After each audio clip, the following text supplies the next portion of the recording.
Hello again, friends, and you are my friends, and welcome to another edition of 605, the Superpodcast, the only podcast on Turner Time. The Mothership! What are you yelling for? You got the job.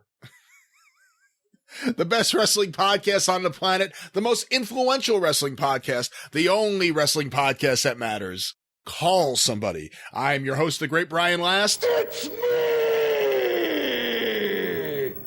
The hardest working man in wrestling podcasts. Yeah! Baby.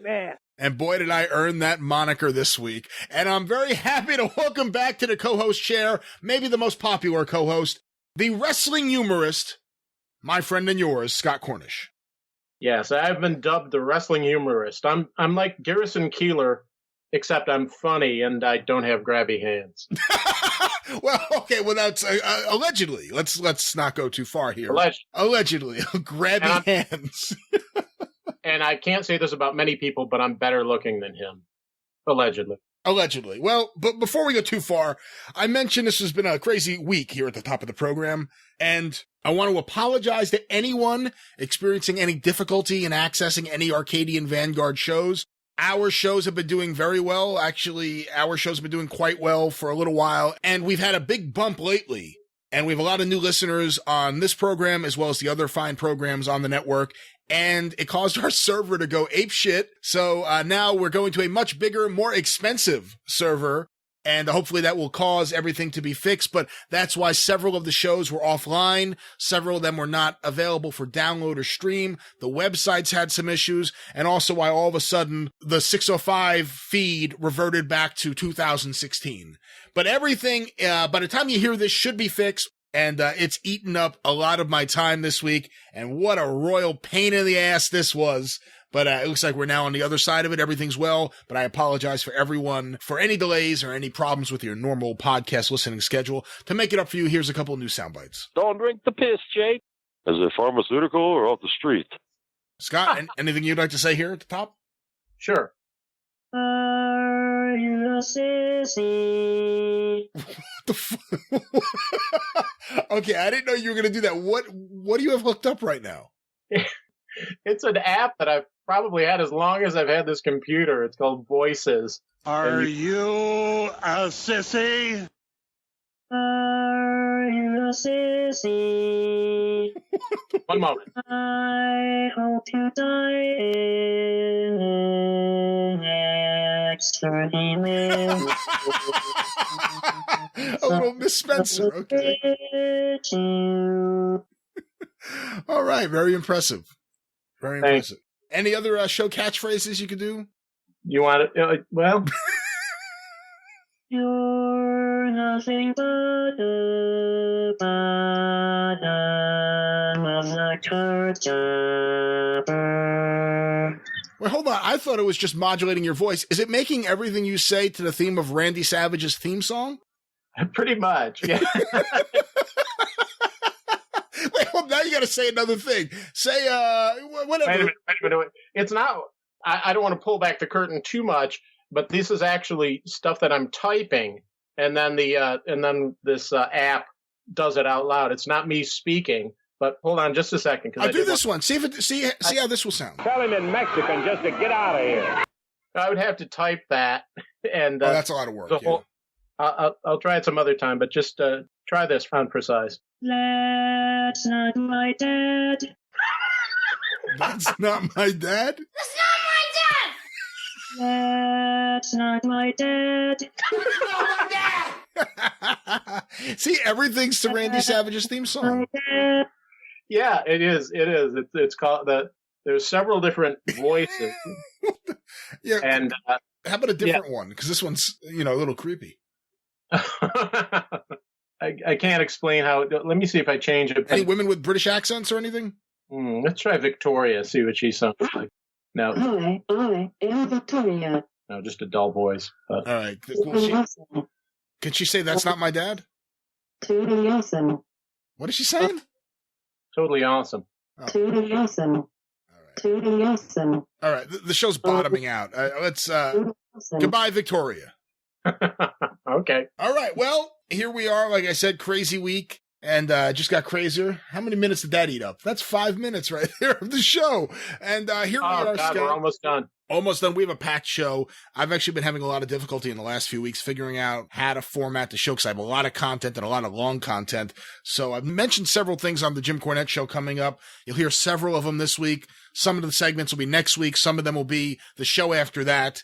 But everything's top notch. This is some of the best material we've ever had on the show. Some of the best segments we've ever had on the show. And the shows just keep getting better and better. But let's talk about a few things here at the top of the show, Scott.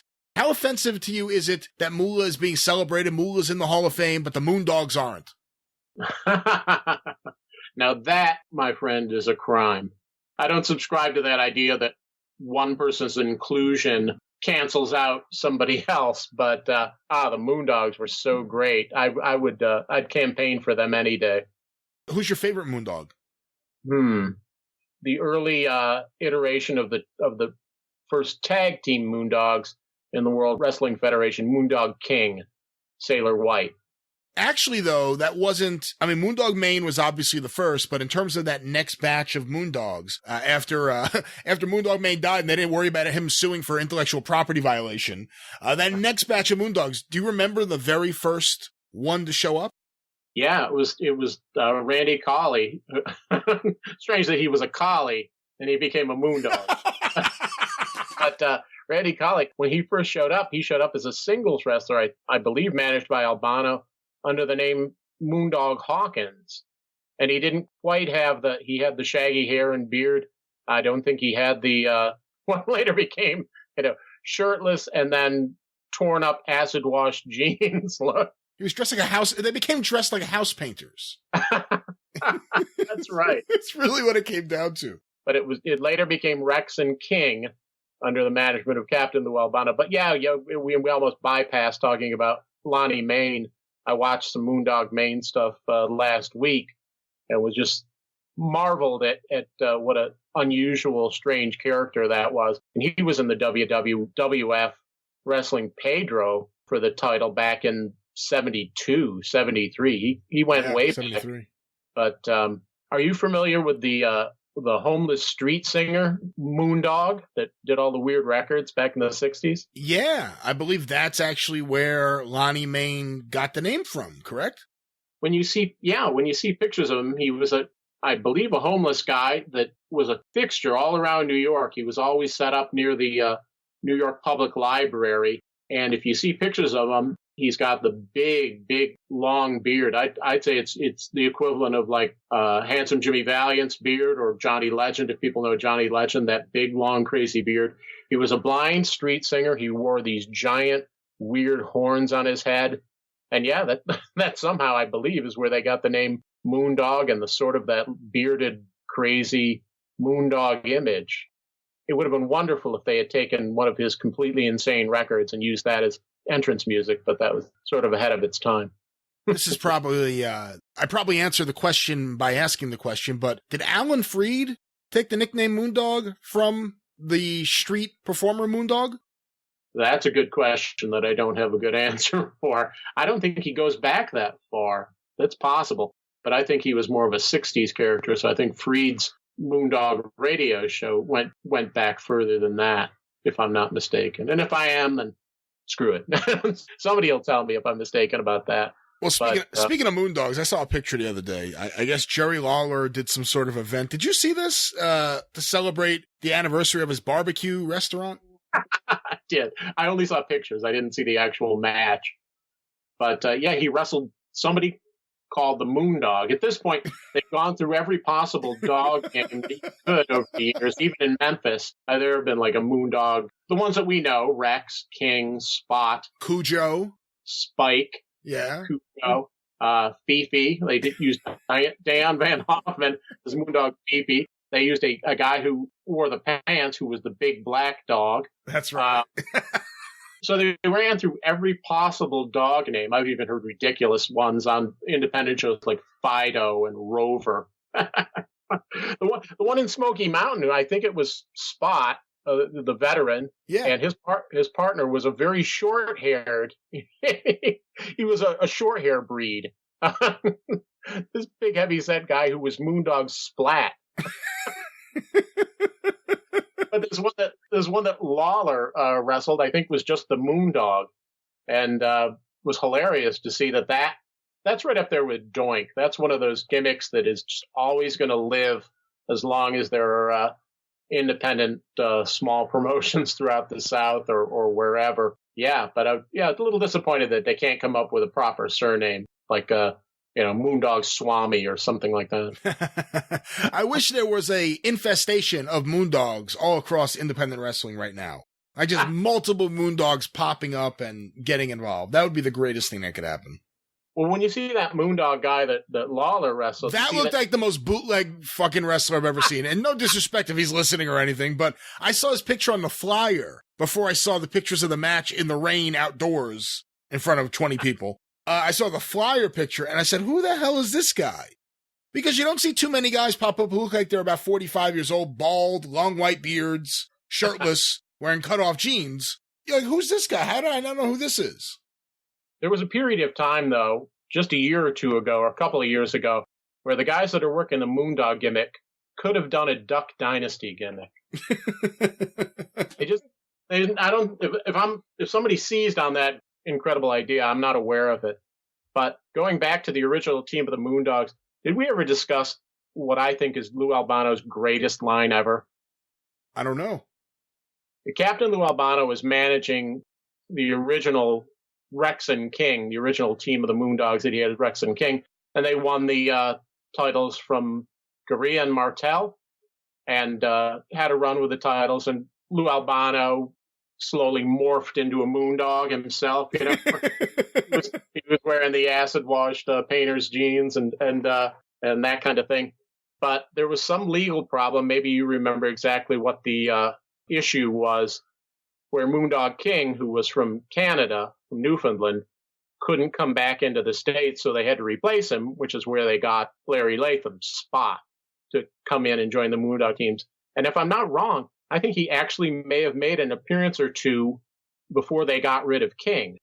But in a rare behind-the-scenes look, Vince McMahon, after Spot has replaced King on the Moondog team, Vince McMahon is interviewing Captain Lou Albano and the Moondogs, and Albano's going off and saying his usual thing, and he comes up with the greatest line I think he ever uttered, which is Vince says, I notice the presence of Moondog Spot, Mr. Albano. Conspicuous by his absence is Moondog King. What happened to Moondog King? And quick as a hat, Albano says, he got hit by a car. Absolutely love that. The most impressive thing in the world is that Vince kept a straight face throughout all of these promos for so many years. Yeah, he was very good at that.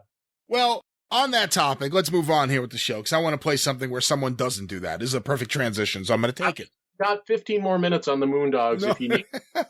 We'll save that for the VIP special that we'll do about That's Moondogs. Right. But, Dr. D. David Schultz Part 2 comes up later on here in the show.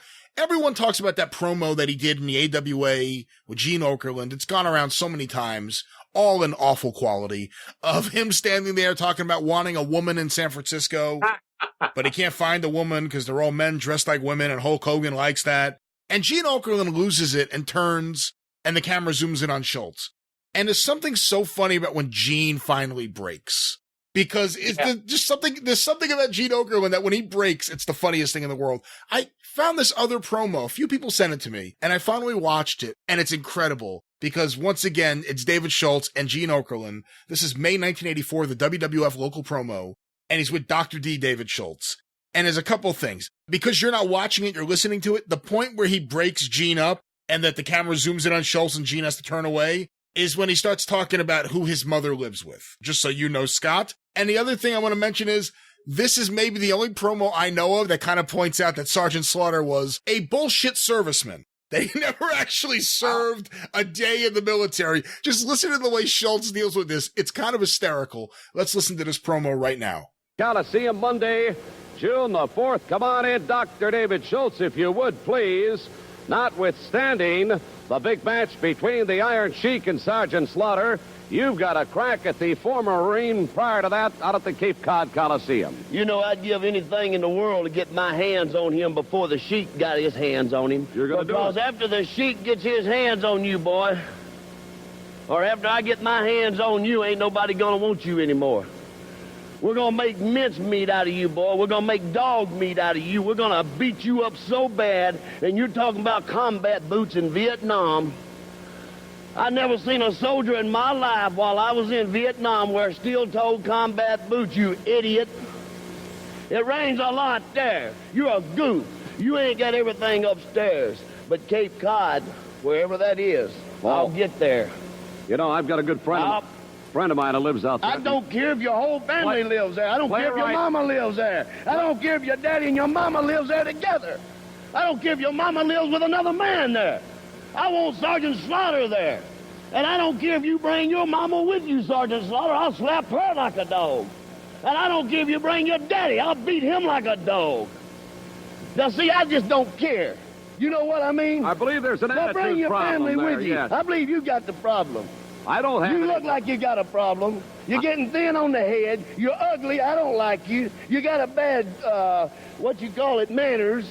You and Sarge might be kin. You both might be from Cape Cod. So just bring the whole family and line them up, because I'd like to slap about 15 or 20 of them plumb silly after I get through with you, Sergeant Slaughter. Thank you very much, Dr. David Schultz, outspoken. You're welcome. Big day coming up at the Coliseum on Monday, June 4th. You won't want to miss it. Okay, first of all, the fact that he points out Sergeant Slaughter talks about combat boots in Vietnam. I've never seen anyone in combat boots over there, you idiot.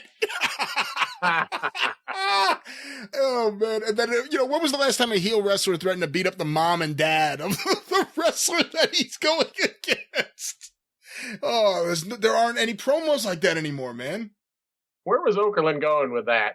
He's so great, but He says, he goes, I know a playwright.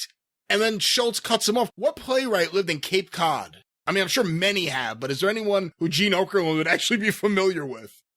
I don't even know. Oh, that's hilarious. I've got a friend out there. I don't care. He mentions Cape Cod, wherever the hell that is. Oh, my gosh. Wow. And then he points out that Gene's losing his hair, says that he's ugly. In this promo, he points out that Sergeant Slaughter may not have actually been in Vietnam, that he's going to beat up Sergeant Slaughter's mom and dad, he doesn't know where the arena is, and that the interviewer talking to him is going bald and is ugly, and no one likes him.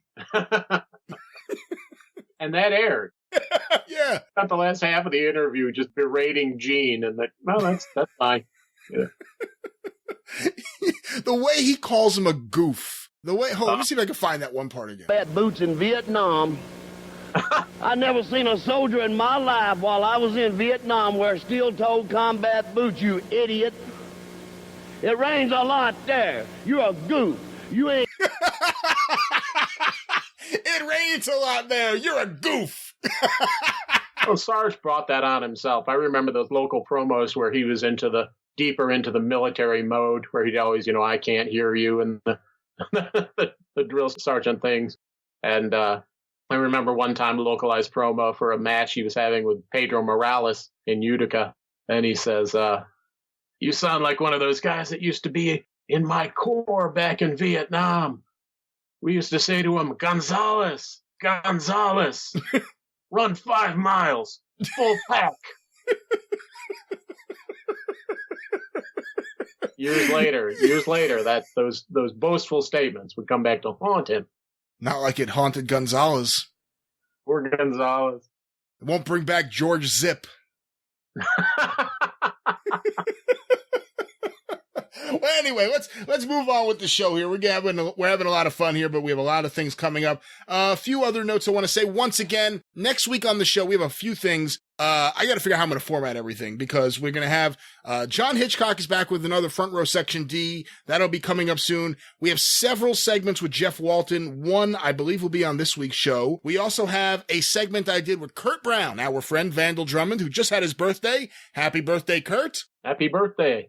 And he is joined by Jerry Gray for another of our popular roundtable discussions. Jerry and Kurt discuss the Pacific Northwest, the Owens brothers, wrestling in Portland, and so much more. So most of that will be coming up next week, or some of it, plus part 3 with Dr. D. David Schultz. So that's next week on the show.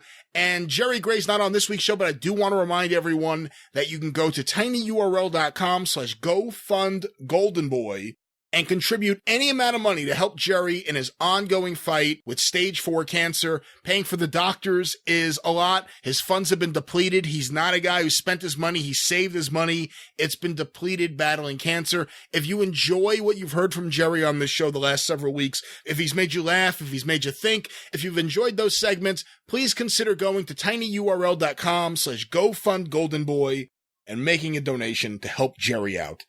With that said, I want to mention a couple other things here. Scott, I want to thank Frank the Collector, who just sent me on vinyl a single on RSO Records. Robert Stigwood, baby. It is the Mad Dog Vachon Rap, or as it says here, Le Rap à Mad Dog. I'm very happy to have this. Thank you so much, Frank the Collector. This now goes into my ever-growing Wrestling on Vinyl collection, and I'm going to put that over here. You don't have this one in your collection yet, do you, Scott? No, I don't. Apparently, I don't. I'm not in as good graces with Frank the Collector as you are. Hey, Frank the Collector, show a little love my way next time. Well, we'll just see about that. But I also want to mention, we have a show wiki. I've mentioned it so many times here on the show, tinyurl.com/superpodwiki. It is a show wiki where if you want to know information about some of the co-hosts, some of the segments, different things on the show, you can go there and get information. That site has been getting built out lately, and I got to thank Jace Nacarado. He has done such an amazing job, and he's just getting going. He's added pictures, he's added descriptions. I was telling Scott off air before, I've been laughing reading some of his descriptions of different things. Oh, yeah. Like the Black Scorpion torturing Bix. That cracked me up the way Jace described it there. But check that out. And hey, you could even, I guess, help out. If you have information you think should be added to the page, you could do so. Once again, tinyurl.com/superpodwiki. The show Wikipedia, not even Wikipedia, just show wiki page. I also want to mention one other thing. You know, you can go to tinyurl.com/superpodstore to get t-shirts, stickers, magnets, and much more. We're about to add the Mothership, the shirt. Everyone hears me yell it every week here on this show, on the Jim Cornette Show. A lot of you are members of the Mothership Facebook group. The official shirt is coming out. I know some of you have seen the logo. It's in the process of happening right now. Check in with me on the Facebook page at facebook.com/superpodcast. If you want to make sure I'm going to get your size, if you want to make sure that you'll be locked in to get them, we're going to print them on ash gray and black shirts, so you can get it in black or gray. And also we're doing baseball shirts. That's what they're officially called. 3/4-inch sleeves, I guess is the best way people think of it, where the shirt is one color and the sleeves are another. We're getting those with the logo as well. You can keep checking in with tinyurl.com/superpodstore for information about when you can get this. I'll also announce it obviously here on the show and on Facebook and Twitter. But the Mothership, the shirt, is coming at you very soon. Thank you, Scott. And I'm very proud of this. I worked very hard on this logo for a while. I was very, very nitpicky, and some people had to really test their patience dealing with me. They found out the hard way that I kind of insist on things being done a certain way. But thank you to everyone who was a part of that. They're not involved in wrestling, so I don't have to say their names, but they know who they are. Thank you for helping me out with that. The Mothership, the logo, and the shirt is now out there, Scott. I'm looking forward to those baseball shirts, and I want to caution all the listeners, or just ask all the listeners, when you see a fellow 605er wearing that Mothership logo shirt, you know what to say. The Mothership! As soon as those shirts get out there and get sold and start to get worn at public events, that's going to be the most annoying thing in the world since the what chant. Yo, what's up? Okay, second most annoying thing. I'm sorry that happened. Is that for true? Don't drink the piss, Jake. Oh, jeez, oh, gravity! Is it pharmaceutical or off the street? Who are you and what do you want? I heard what you were talking about over there. I'm Captain Lou Albano talking to you about drugs. Kids, don't be afraid to say no. Anyone that asks you to use drugs is not your friend. Drugs can and will kill. Remember, don't be afraid to turn to your priest, your rabbi, your minister, your moms, your dads, your teachers, because drugs can kill. And if you do drugs, you go to hell before you die. Please. My boss called again, said, friend, we could be modeled for Fredericks of Hollywood, but it's kind of nasty. We were wrestling. I'll tell you. The 605 can stress anybody out. Okay. You piece of slime! You fuck son of a bitch, you. I hope you die in the next 30 minutes, you motherfucking bastard, you. Baby, baby. All right. Well, with that, Scott, I think it's time to move on with the show here. Totally awesome. Everything's to that tune.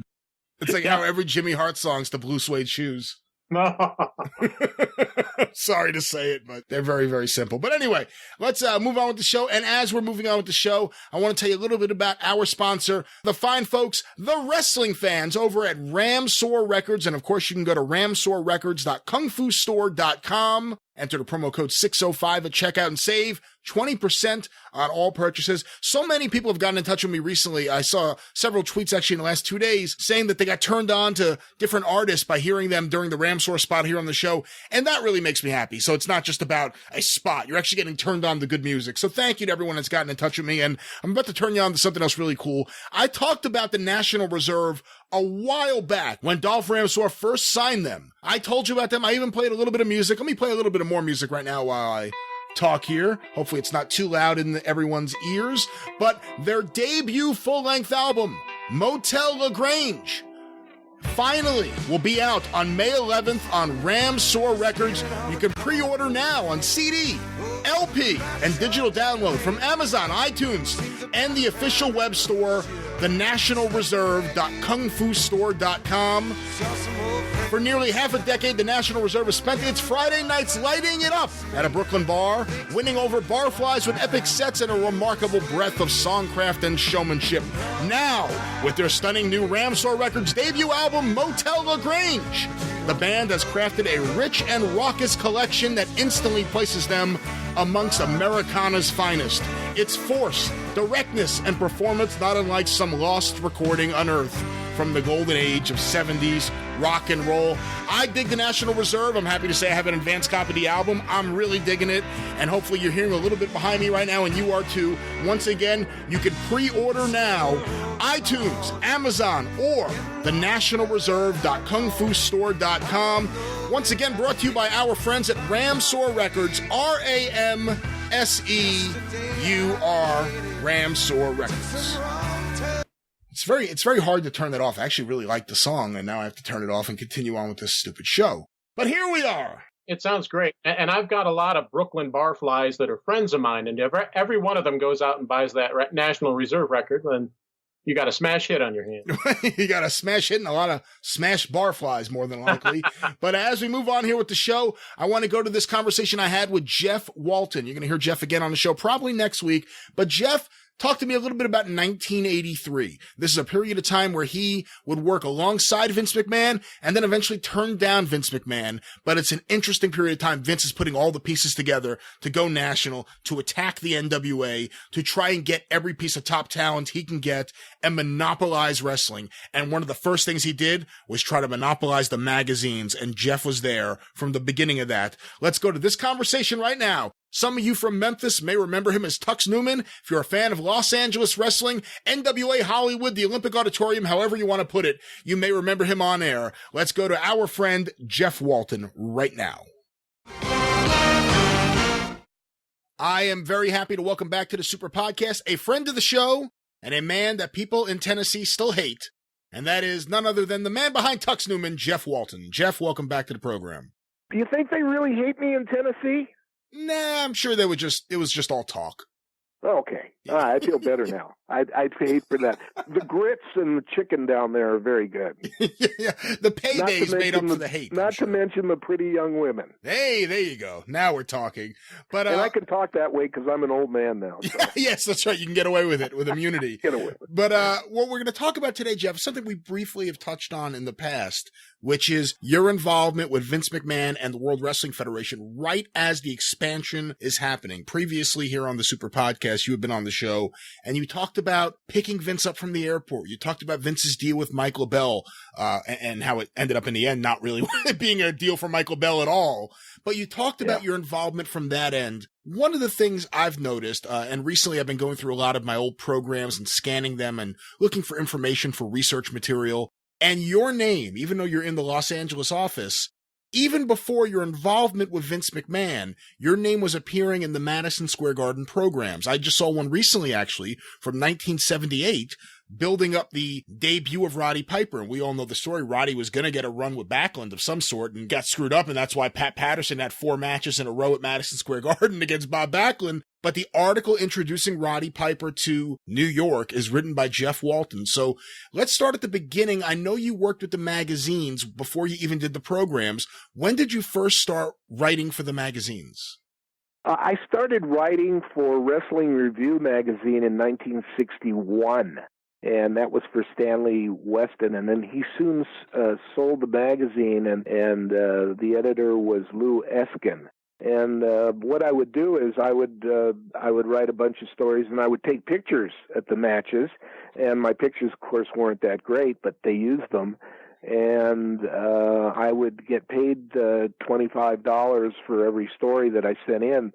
So naturally, I was writing stories even on the jobbers, just so I could get my $25, as much as I could make from the wrestling magazines. But I did a lot of that. I even applied to be the fan club columnist for Wrestling Illustrated when it came out. And that was, I think, Stanley Weston went into that from Wrestling Review. And I had a long period of stories with ring wrestling, with boxing and wrestling that was put out. I wrote stories and took pictures on the wrestlers for years before I got into the LA Wrestling office.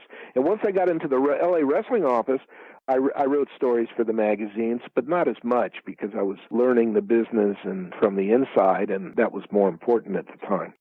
To wrestling historians who go back and look at their old magazines and start looking for the name Jeff Walton, is that the only name you would be listed under for the articles? No, I had stories under Walt Jeffries if I just switched the name.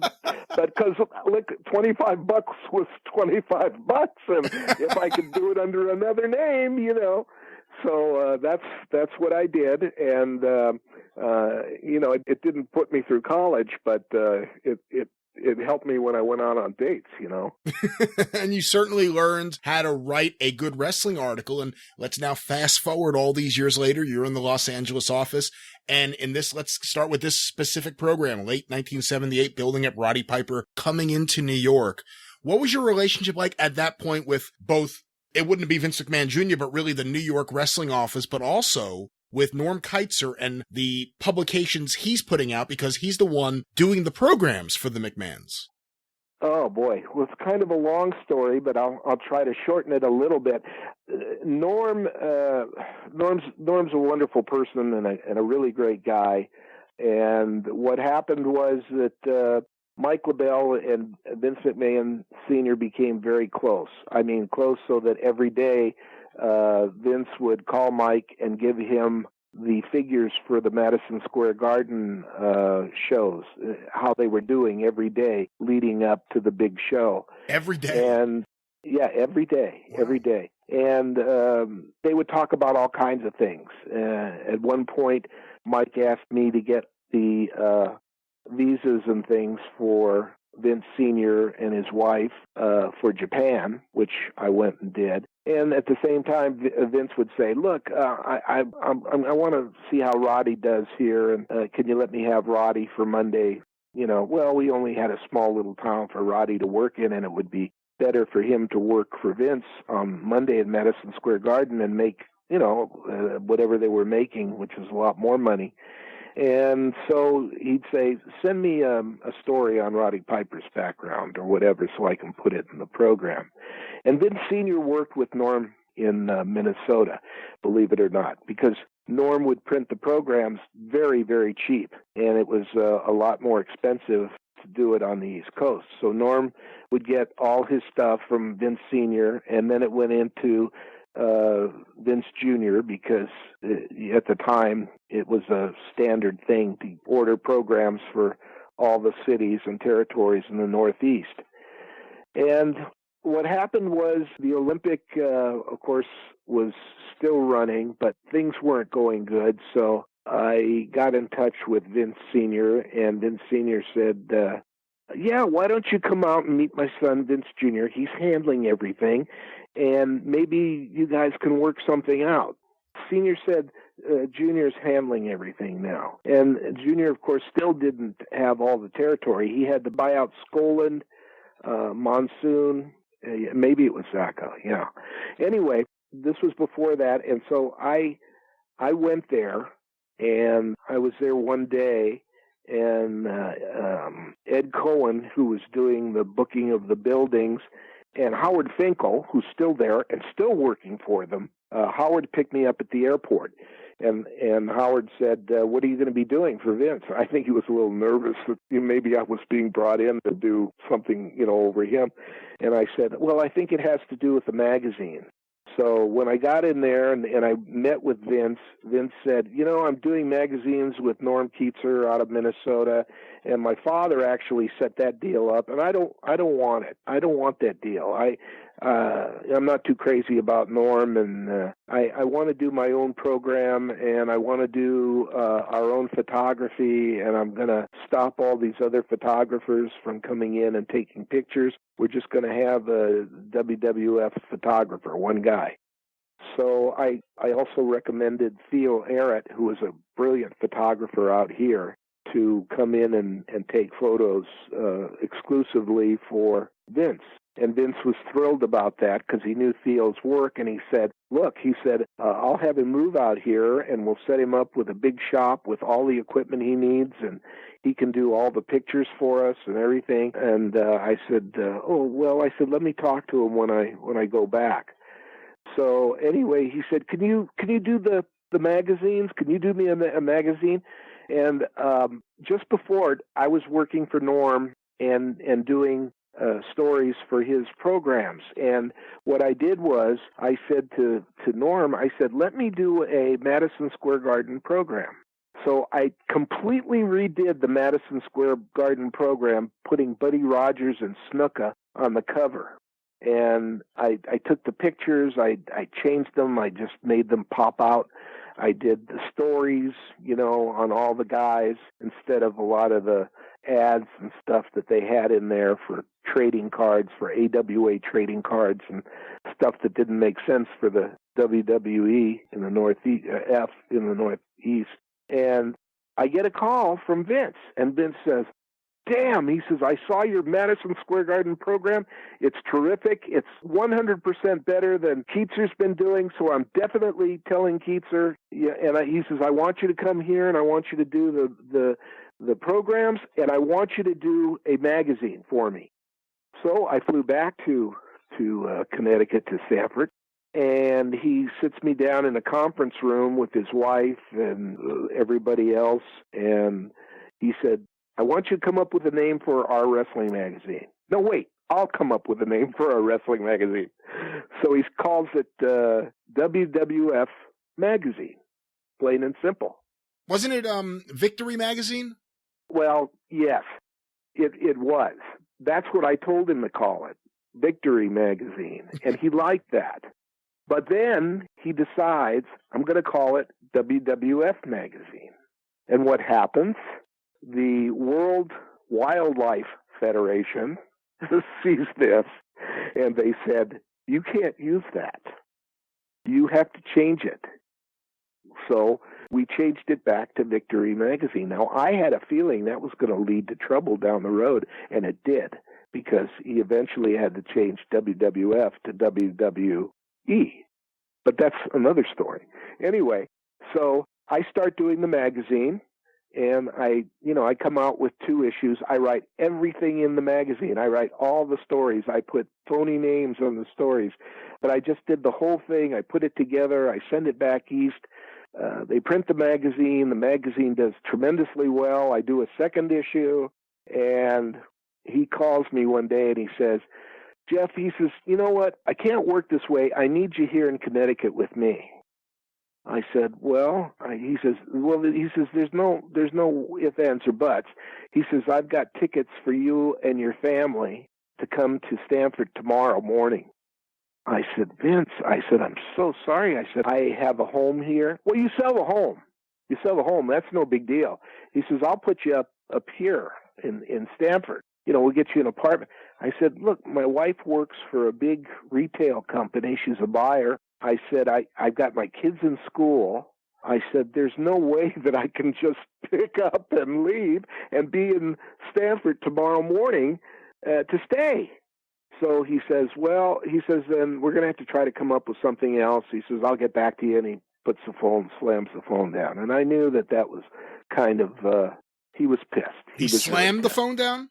Yeah. Well, if he doesn't get what he wants, he even then, hey, I don't need to talk to you anymore. But we talked a few times after that and the whole thing, and he realized that this was a spur-of-the-moment thing that he demanded of me to do. And then he got people from out there, and I got a letter one day from one of the people that was doing the magazine out there, with a bunch of rules on how to write wrestling articles for the WWF program. And I looked at these rules, and I'm going, how dare they send me? I'm sorry, but I was good at what I did, and I loved what I did, and I figured, what the hell are they telling me? I've been writing now for maybe 15 years, and they're telling me how to write a wrestling story when they don't even know what wrestling is? These were people that just were from magazine companies, different magazines that they had hired to put together a wrestling magazine. So I called and I said, look, I'm not interested in, we were told that you're getting $500 a story for your articles. And it's true, I was. They started to pay me $500 a story. That's a lot better than $25. Yeah, that's a heck of a lot better. Wow, that's good money. So, of course. But I just wasn't going to go along with what they wanted, and I said, I'm sorry, I'm not going to do that. Now, I did try to get back into Vince, maybe a year later or whatever it is, but as a manager, after I had been in the South, and after I had helped Vince get Randy Savage into New York and his wife. So, well, tell that story, because I don't know if too many people know your role in getting Randy Savage to New York. Yeah, well, I was working for Norm Keitzer, doing the programs and everything, and we were also doing other magazines that weren't wrestling. They were things on comedy movies and old-time films and stuff like that. And I was in Minnesota, and I get a call, and it's Vince Jr., and Vince Jr. says, Jeff, I hear you're there in Minnesota. No, I'm sorry. I was in Tennessee already. And Vince Jr. calls me and he says, I've seen you on television as Tux Newman. I like your work. We've got a few managers here now, and I've got to wait and see how things go. But, it doesn't work out. I'd like to bring you in as a manager, but I'd like to know about this guy, Randy Savage. And I said, he's one of the best workers I've ever seen in my life. And he's just gotten married, but I think he's looking to make a move. And I said it'd be great if you give him a call and talk to him and see if he's interested in coming in, because I've never seen a more phenomenal piece of talent than this guy. This guy will make you a lot of money. And the rest is history. Well, there you go. Tux Newman doing something good for someone.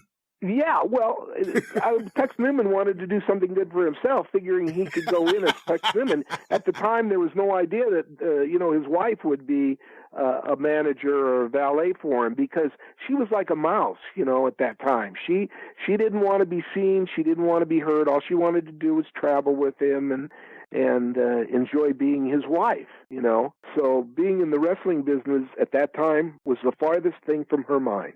What if Vincent brought you in and said, I can't use the name Tux Newman. I want to call you Walt Jeffries. Yeah, I don't think it would have been as good as Tux Newman, believe me. Yeah, that's certainly for true. Take a step back to what you said. You came in, you were in the office in Stamford, the original office, and you were in the conference room. You said that you were with Vince and Linda and everyone else. I'm curious about who everyone else would have been at that point in 1983. You mentioned Ed Cohn was working there. Howard Finkel, of course, was their first employee. Were they in that meeting? Who else was? Yes. Was Jim Troy in that meeting? No, their lawyer was there, and there was another gal by the name of Susan, and I can't remember her last name. She was their photographer at the time, and she was there. And it was strictly about doing programs and, of course, a national magazine. What was that office like? So many people, we think of the WWE and you think of Titan Tower and that big... Well, no, that was in he had his office in the Cape Cod Arena. Yeah, which was a pretty big arena. I was really impressed.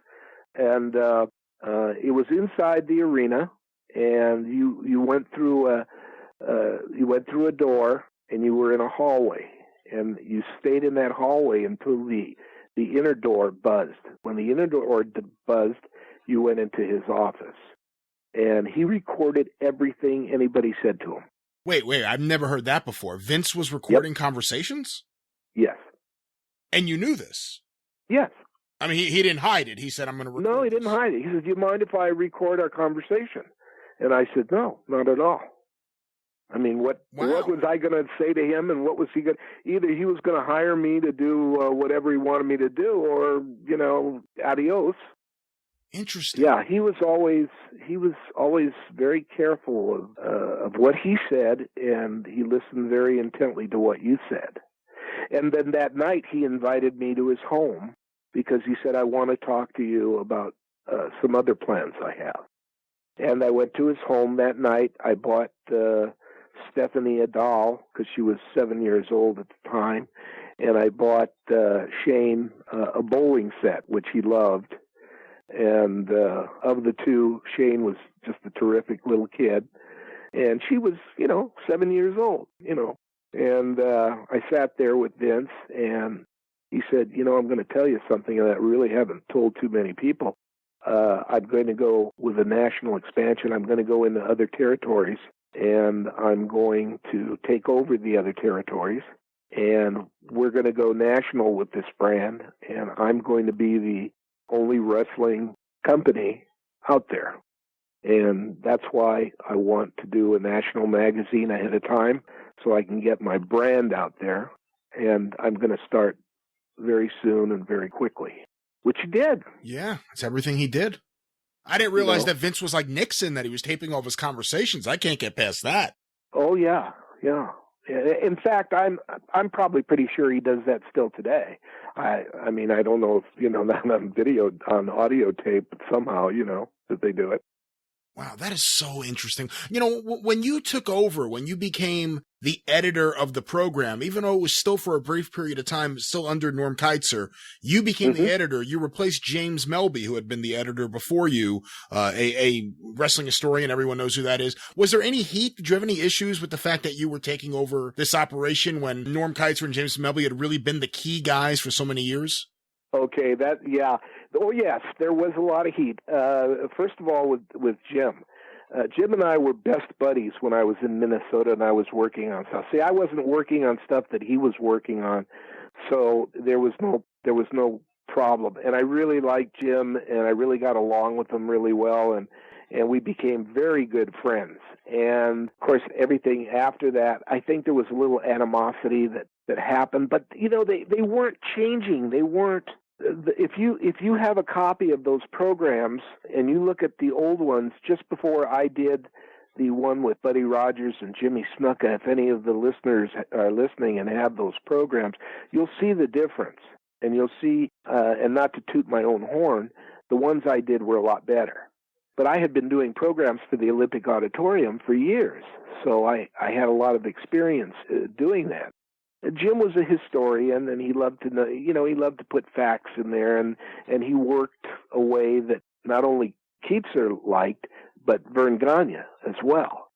So it was a lot different. It was the Midwestern type of mentality of doing things. When Keitzer found out that I was working for Vince and that the business was going to be done in New York and that Vince had been talking to me, he just cut me off. And we were very close, too. He, when I didn't have a job and when I needed to make some money, he said, look, if you can come to Minnesota, I can pay you this, I can pay you that. And so that was about 3 months that I was in Minnesota. And I was working for him, and I'm always very grateful to him. I don't have a bad word to say about Norm, but times were changing, and eventually, if it wasn't me, it would be somebody else that would take over the programs and do different things with them. Vince, I know, approached various people. At one point, he approached Bill Apter. At one point, he approached George Napolitano. I believe there was even a lawsuit between George Napolitano and the WWF for a time there. But if you go look at a Madison Square Garden show from 1982 and another one from 1984, you see all of those ringside photographers are gone. And that was really a big deal because all of these magazines, and there were so many magazines on the newsstands, they couldn't get access for the best pictures anymore. They couldn't get access to ringside or even the locker room anymore. Right. How big a deal was that in the moment? It was a tremendous deal because that night that I was sitting with Vince in his home, and I can still see it with him sitting in an armchair across the room from me and telling me he's going to put all these wrestling magazines out of business. And I couldn't believe it. I thought it was just talk. But once things got going, and he really did stop all the photographers from taking pictures, and they had no way of doing it. And if you notice, some of the magazines after that period, they're shot with telephoto lens from a balcony or way in the back, rather than close-up ringside. So after, you can ask after this, they were all persona non grata in Madison Square Garden and some of the other arenas. So they had no access to shooting some great pictures. And Vince wanted Theo to be the only photographer to go down to these clubs and all over. And Theo, like me, had a home here, and he had a family here, and there was no way he was going to move to the East Coast and do that. So he lost out on that. I think Theo could have made a fortune, but he didn't care. He just wanted to be here on the West Coast. When Vince tells you, I'm going to go national, I'm going to put all the magazines out of business, is he saying it to you matter-of-factly? Is he saying it with venom? How is he saying it? As I said it to you, he said it to me. Jeff, I'm going to put all these wrestling magazines out of business, and the WWF magazine is going to be the only wrestling magazine on the market. My brand is going to be the only brand you will see about pro wrestling. Well, he certainly did everything he could to achieve that goal, and he still is. I think he did for a while. I really did. I think he did for a while, but then after a while, with the way everything was changing in the business and talent from all over was beginning to get bigger and bigger, and by all over, I mean Texas territory, I mean New Japan, also All Japan with Baba's group, and you couldn't ignore any of that. And times were changing, and things were happening, and the computer age was coming upon us, or upon us, and it was easy to get access to other areas and seeing who were stars in this area and who won last night, or who won eventually 3 minutes ago or a minute ago. I mean, it was just a tremendous change.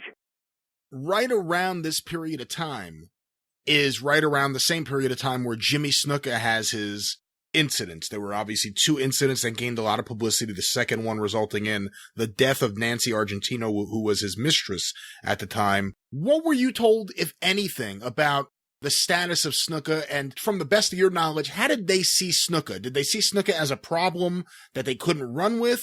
I mean, how did they approach what was happening with Jimmy Snuka, from the best of your knowledge? Well, I went to Bridgeport, Connecticut when I first came. I flew down with Ed Cohen and Finkel, and so we went around together, and they showed me where they shot television, and they wanted me to do an interview with Buddy Rogers at the time. He was on there, and it was Rogers' segment or whatever. Rogers' Corner.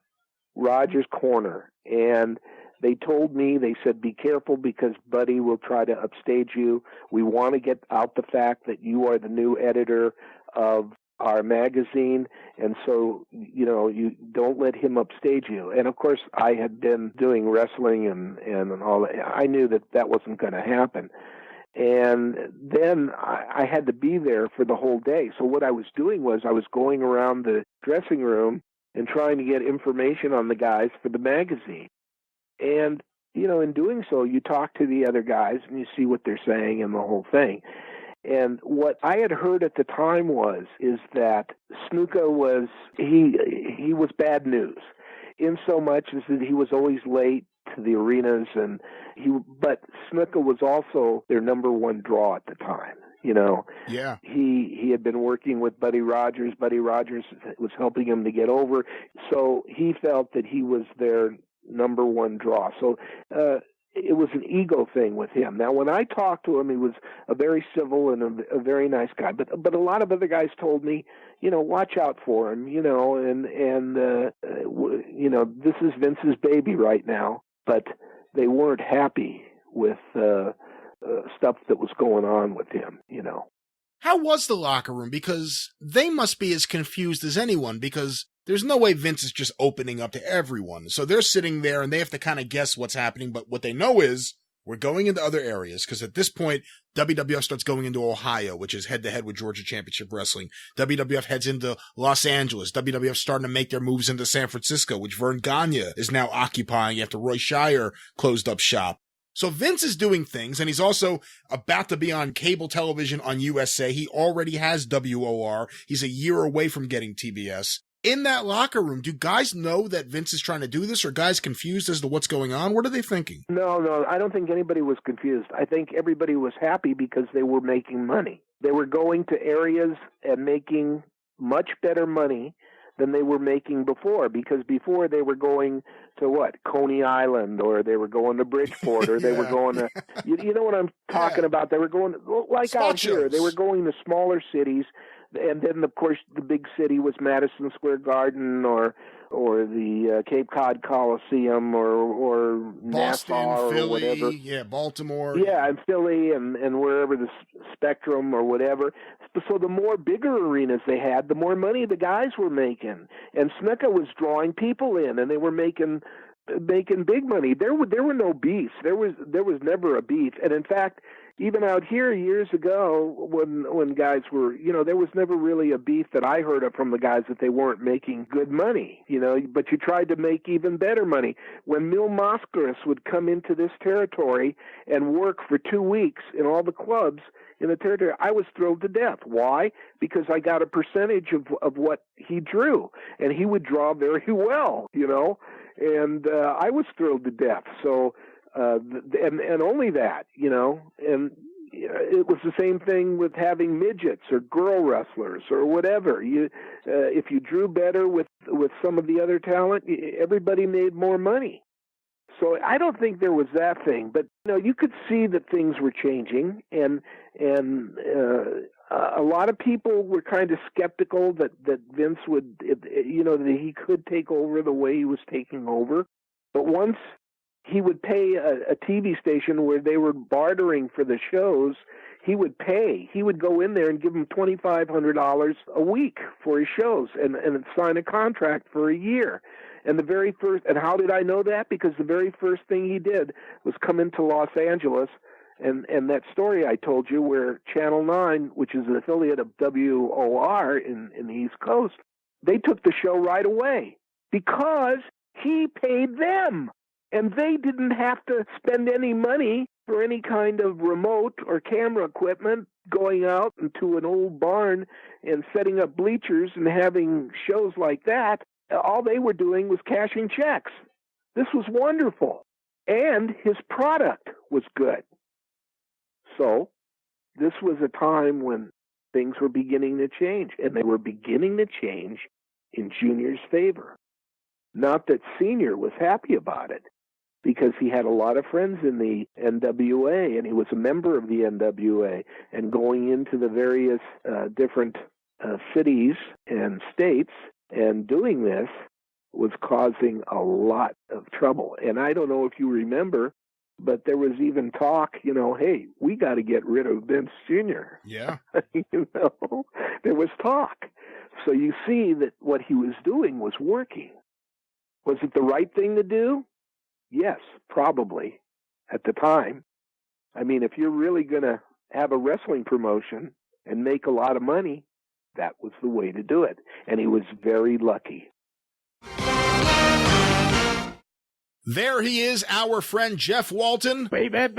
And you'll hear more from him. Like I said, probably next week, we're going to talk, Scott, about the WWA. We're going to talk about some of the guys you don't think of necessarily as being a major world champion during the time that the AWA, the WWF, and the NWA were riding high. But the WWA in California was one of the major world championships. We're going to talk about Pedro Morales, Mark Lewin, Bearcat Wright, some of the top stars, some of the major attractions in Los Angeles in the 1960s. Stay tuned for that. Sounds very cool. I have Jeff Walton's home phone number. I didn't know that, no. Yeah, got it written down right here. Richmond 95171. Okay, well, that's obviously not his home number, although it would be cool if someone did have that number. No, that's the famous number of the Olympic Auditorium. But right now, we're going to go to something that's become an annual tradition here of the show. My conversation with Scott Teal, the state of Crowbar Press. Scott comes on the show usually around this time, February or March every year, and gives us an update on some of the books that he released the previous year and some of the projects he's currently working on and developing right now for future release. He puts out the finest wrestling books. You can go to crowbarpress.com, let him know you heard about it right here on the 605 Super Podcast, and get some of his many awesome books. But let's now go to this conversation with wrestling historian and friend of the show, the man behind Crowbar Press, Scott Teal. I am happy to welcome back Scott Teal from Crowbar Press to the Super Podcast for what has become an annual tradition here on the show, the State of Crowbar Press, where we talk about some of the books Scott has published and also some of the books and projects Scott is currently working on. Scott, welcome to the show. Welcome back. Well, thank you very much, Brian. I'm glad to be here. You had a great 2017. You put out some really, really amazing books. I want to talk to you a little bit about some of those before we talk about what's on the docket for 2018. And first, I want to talk to you about a book that I really, really liked. And I know so much of it. Bobby Van Cavelaar has done tremendous research for years. The Mat Wars collections that he put out that I never got my hands on, but Jim Cornette would always rave about these. And you actually took one of those, 1977, put them in a book and really dressed it up and expanded upon that research. Talk a little bit about that book, Florida Mat Wars, 1977. Yeah, Bobby and I have talked for years about his books. I love the research he did. He was one of the earlier ones that really did a thorough job on researching, a territory. His Florida books were so detailed, and he missed very little when it came to the ads and the clips and all that kind of thing. They were really good. After we got into the newspaper archives online, we realized that even with all the research he did, he was missing a ton, and that wasn't his fault. It's just when you work at the libraries with microfilm, you just got to scroll through every single newspaper, the sports page, and it is time consuming. And even then, you're not going to find everything, because generally when we do research, we don't look at every single day newspaper. For Tampa, for instance, we would go to the Tuesday newspaper, and then we'd check the Wednesday newspaper for the results. But there's articles that appeared in the Tampa newspaper on Thursday, Friday, Saturday that we miss because we can't check every single day. But with it being online now, it has just completely changed the whole ball game. I mean, we're able to type in search terms in the newspaper databases, and it brings up, we can search somebody's name in, and it'll bring up every place they can find that they're in newspapers. We can go to every single newspaper for a specific city. And that's exactly what I did for Nashville and not Madison Square Garden as much. We already had most of those. But for Nashville, that's what I did. I looked at every single week of Nashville newspapers from 1906 all the way up to present 1980. So, yeah, Bobby did an absolute fantastic job. And I have bugged him for years about getting his books into a more professional format, because what he was doing, he would paste them up on regular sheets of typing paper. And then he would copy them, and he'd use that spiral binding to put them together, or tape binding. They were just great. But I'm just one. I like to see things more in a more professionally looking format. And I'm not talking bad about Bobby here. Because he and I have talked about that. He loves the way I present things. So it was really, in a way, it was sort of a natural for the two of us to come together, because he has so much good material. And I have the expertise of putting it all together, cleaning up the clips, because those clips, when you get them off microfilm or off the internet, they don't look like they do when I present them in the books, or even in my Crowbar Press archives on the Facebook group. Every single clip I put on there, I clean up, I sharpen, I make it so it looks really, really nice and easy to read. And that's what we did with the 1977 book. Bobby sent me a huge box just filled with all his paste ups. We went on the internet and found every single article, every single ad we could find for 1977, copied them. I cleaned them all, sized them all so that they're all exactly the same width anyways, and then put them into the layout. But I could not be more prouder of a book than I was of the 1977 book. Bobby has had some family issues, so we haven't been able to do another one, but we have talked about once he gets rolling again, and he's at that point now, we're going to be hitting every year we can possibly do. Fantastic. In Florida. Yeah. The next 2 years he wants to do, and I love it, because that's when these are the years that I first discovered wrestling, and that was 1968 and 1969. I'm sure it'll be two separate books, but those will be probably the next two books we do will be 68 and 69. And possibly after that, we might do something like 1983 for the more, the younger fans who remember more of those days. Because, there's fewer and fewer wrestling fans around who remember the 60s and the 50s. So we want to sort of try and, reach out to some of the other ones. And my hope in that is if we get some of these fans that remember wrestling from Florida in the 80s, it may interest them enough to want to get some of the older books, say one from 1950, and learn more about it. That's my whole goal with all the books I publish. I want people to develop an interest so they want to learn about pro wrestling history, so that they're just not tied into whatever it was, they knew. If you're a Hogan fan, great. But I hope you'd also look back in the past and learn from it and learn how great wrestling was in the days gone by. I think you do a great job with that. Obviously, I'm a case in point, because I've been reading your stuff since I was a teenager, and it certainly had a big influence on me and drove me to really love and seek out wrestling history and stories from the past. When it comes to Florida Mat Wars, one of the interesting things I thought with this edition, 1977, was the inclusion of all the outlaw shows. That was some really cool stuff. And obviously, if we know anything about what was happening in championship wrestling from Florida in 1977, we really don't know anything about the outlaw scene. So I really like that stuff. Well, yeah, we missed a lot of the outlaw shows. I call them outlaws, and I say that with an apology. I don't mean, I remember when I was young, when I first learned about wrestling, I wrote a newsletter, and in one of my newsletters, it was from Florida, I said something about an outlaw show taking place in St. Petersburg or wherever it was. And Tom Burke, one of the great wrestling historians, he sent me a nice letter. Back then we did everything through the mail. It was too expensive to call and talk long distance, and we didn't have anything like that. Al Gore hadn't invented the internet yet, so we had to do everything by mail. Well, Tom writes me a letter. He says I enjoyed what you wrote, your newsletter. He says, but please don't call them outlaw shows. He says these shows are independent shows. They're very important, and they play a part in this whole scheme of pro wrestling. Wow! And that really, it really made me opened up my eyes to. And the only reason I called them outlaw shows is because I knew some of the wrestlers, and that's what they called them. That's just a term we use. So I've always been very careful since then not to use that term as much. But, people like yourself, I know where you're coming from, why you refer to it that way. And I do the same thing. I'll call them outlaw shows. But when you look at the title of the book, Florida Mat Wars, it's not called Championship Wrestling from Florida. It's called Florida Mat Wars.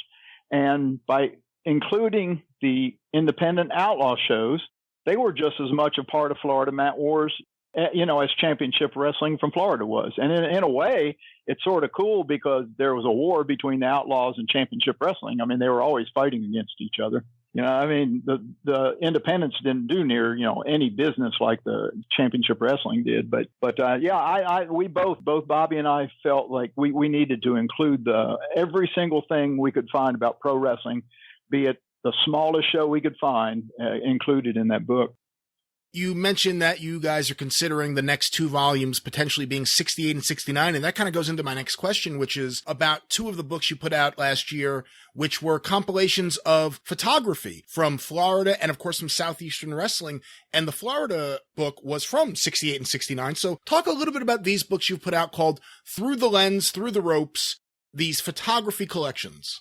Yes, this is a series of photos taken from negatives that I purchased. I bought a whole collection, and I've scanned, I can't tell you, probably thousands of pictures from Florida, from the late 60s, early 70s.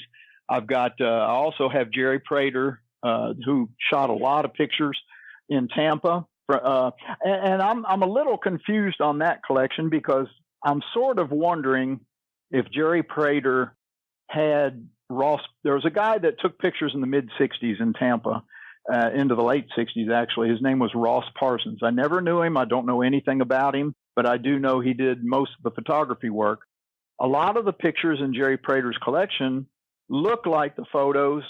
I mean, we're from the mid 60s, 65, 66, 64. And I'm always wondering whether or not a lot of those were Ross Parsons negatives and that he had given them to Jerry. Of course, Jerry passed away, and he's one of the guys I really wish I'd been able to interview because he was part of that Championship Wrestling from Florida office, and he would have had a lot of great insight. But those are some of the ones I'll be presenting in the future, and then the Knoxville ones, of course, were from about 1975, 76. It's a time when Don Carson was managing the Mongolian Stomper. Gorgeous George managed the Stomper for a while. It was just that great nostalgic era, those years in the middle of the 70s. And I don't know. I haven't, to be honest with you, I don't sell many. I haven't sold many of any of them, but I do it just like I do, same reason I do everything else, just like the posters. I do it because I want to preserve this stuff. And by putting all those pictures into a book, it gives people an opportunity to look at them and remember what things were like back then. And because there's a lot of fans, from the Knoxville area who remember those days, but there's not a lot of footage, so the photos are pretty much probably the best thing we'll have. And this way, like I said, it preserves those photos. I've got all the negatives here, but they don't do anybody any good, if they're just sitting in a closet. I want people to be able to enjoy them. Yeah, and I mean, these books are really cool, and the Knoxville one is really, really cool. There's a lot of really great photos there, and I think people who listen to the Studcast, as we get going into Southeastern Wrestling in the coming episodes, I think you'll really enjoy this book, so check that out. But I want to take a step back and go back to something that came into my head about Florida Mat Wars, which is this really is the golden age of wrestling research in terms of what you're able to do on newspapers.com or newspaper archives, whatever site you use. It's the golden age of wrestling research, and it really cements how impressive it is, the body of work that guys like Fred Hornby and Clawmaster and James Melby and, of course, J. Michael Kenyon did for so many years without these resources. Oh, absolutely. I think that's an interesting point you make. I had never even thought of that. We talk so much about the golden age of wrestling, and, of course, that depends on in the eye of the beholder. Funny story. Recently, I had a guy wrote me. He ordered one of my books, and he wrote me an email. He said, "I just ordered one of your books, and I'm excited about reading it." He says, "I grew up in the golden age of wrestling," and he says it was when Hulk Hogan won the title from the Iron Sheik. Yeah. And it just cracked me up, but I got thinking, to some people that would be the golden age of wrestling. To me, it's the 50s and the 60s, that's because that's what I love, but these younger people today, that it would have been the 80s. So, but anyways, yeah, that is an interesting point, because this is the best time ever, I'd say the past 3 or 4 years, for researchers of pro wrestling history, because we have so many outlets now, so many places we can go to get information. We've got the internet. I don't always trust the internet a whole lot, so I always check 2 or 3 sources when I can. But we also have the newspaper archives, and there's just so much now available that we didn't have before. And not only is it available, I mean, we've always had microfilm, so that a lot of the information has been available, but it was so hard to access the microfilm, material. Now you can get online and you know where to look and how to look. You can access so much, and right there from the comfort of your home. You're not sitting in a library somewhere putting dimes or quarters into a microfilm machine. It's the golden age of wrestling research, but what do you do with that research is the big question. Anybody could do it, but what do you do with it? And that's one of the areas I think you've excelled at, which is taking the research, getting it into book form, and formatting it into a way that it's easy to digest and as a story. Even if at times you're just reading results, you've done that so well. And case in point probably would be the 2 books you put out in 2017, the different, I don't know what to call them, town books. You did one on Madison Square Garden and one on Nashville. I guess I should say cities, not towns, but you know what I mean. Yeah, that's sort of what I actually called them. And it wasn't until I actually published the Nashville book, the second one, that I stumbled across it. It just hit me out of the blue. I thought, a great name for this series would be The Great Cities of Pro Wrestling.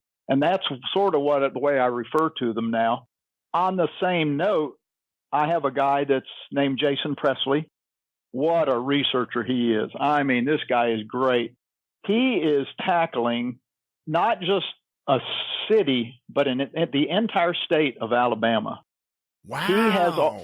He has, and he goes way back to Joe Dillman, Joe Dillman and Gunther and Chris, why can't I think of his name? The guy that promoted before Birmingham before Nick, Chris Jordan promoted Birmingham, Alabama before Nick Goulas, took over. Actually, Nick Goulas was Chris Jordan's gopher. He ran errands for Chris Jordan and did all the things that, Chris telling me to go to the box office. I need you to help sell tickets. I need you to take the ring here. I need you to do this, do that. That's what Nick Goulas's job was. And I guess later on, of course, he moved to Nashville. He met Roy Welch somewhere, and that's how he got up here. But anyway, Jason is researching every city in Alabama. He just is almost through. Now, this is just unbelievable. For my Nashville book, I did the years 1906 through 1960. The second volume will be 1961 to 1980. Jason has done the years 1930 to 1935 in Alabama, and it's going to fill the whole book. I mean, he has come up with stuff that is just so cool.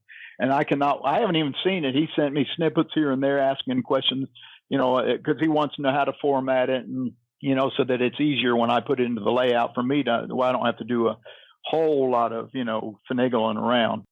So it's going to be incredible, but he's planning to do, I don't know if every one of them will be just cover 5 years, but imagine 1930 to 1935 for just one book. I mean, it's hard to believe. Well, what's really great about that is, let's say you did Alabama 1970 to 75. Although there's still so much people don't know. People know much more about that than that period of time in the 30s. I don't know anything about Alabama wrestling in the 30s, so that book would actually be producing brand new material for so many people who have no idea of anything. I mean, that period of time in wrestling in general, there's still so much information we don't know anything about. Absolutely. And the other great thing about the older years is there is so much more information available, because especially Alabama, when you get into Alabama in 1973, 74, maybe even before that, maybe back to 1970, from then on, there is so little information available. Florida, man, they had great articles, all the way up to 1980. But Alabama, there really wasn't anything after 1970. They'd have results, they'd have the ads. but nothing of note, like I find for the Nashville paper book or the Madison Square Garden book. They had great articles about the things that happened. Another book I'm working on, and I'm using this as an example, is the Amarillo territory, or Amarillo, the city of Amarillo. Chris Knight, he is the man when it comes to West Texas wrestling. He put together all the Amarillo results he could find from, I forget where he started, like 1930, and worked his way forward until Mulligan and Dick Murdoch. Yeah, until they quit. So he wanted to know if I'd like to work with him on it. And I said, sure. So I went back to like 1906 and worked my way forward and got until I got up to 1930. And then I sent him that plus what I found from 1930 up that he hadn't found.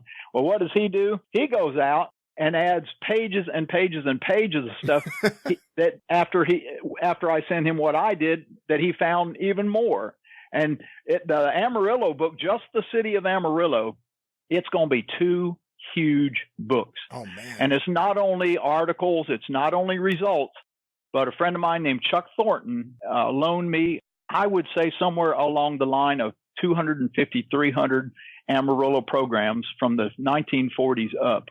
I scanned 2,600 pages of those programs. Wow. And it has pictures of Dory Funk Sr. when he was young wrestling in Amarillo, Dizzy Davis, all the names in Amarillo. I mean, from the early days all the way up. There was a guy named Wayne Martin in Amarillo, was a big, big name there for years.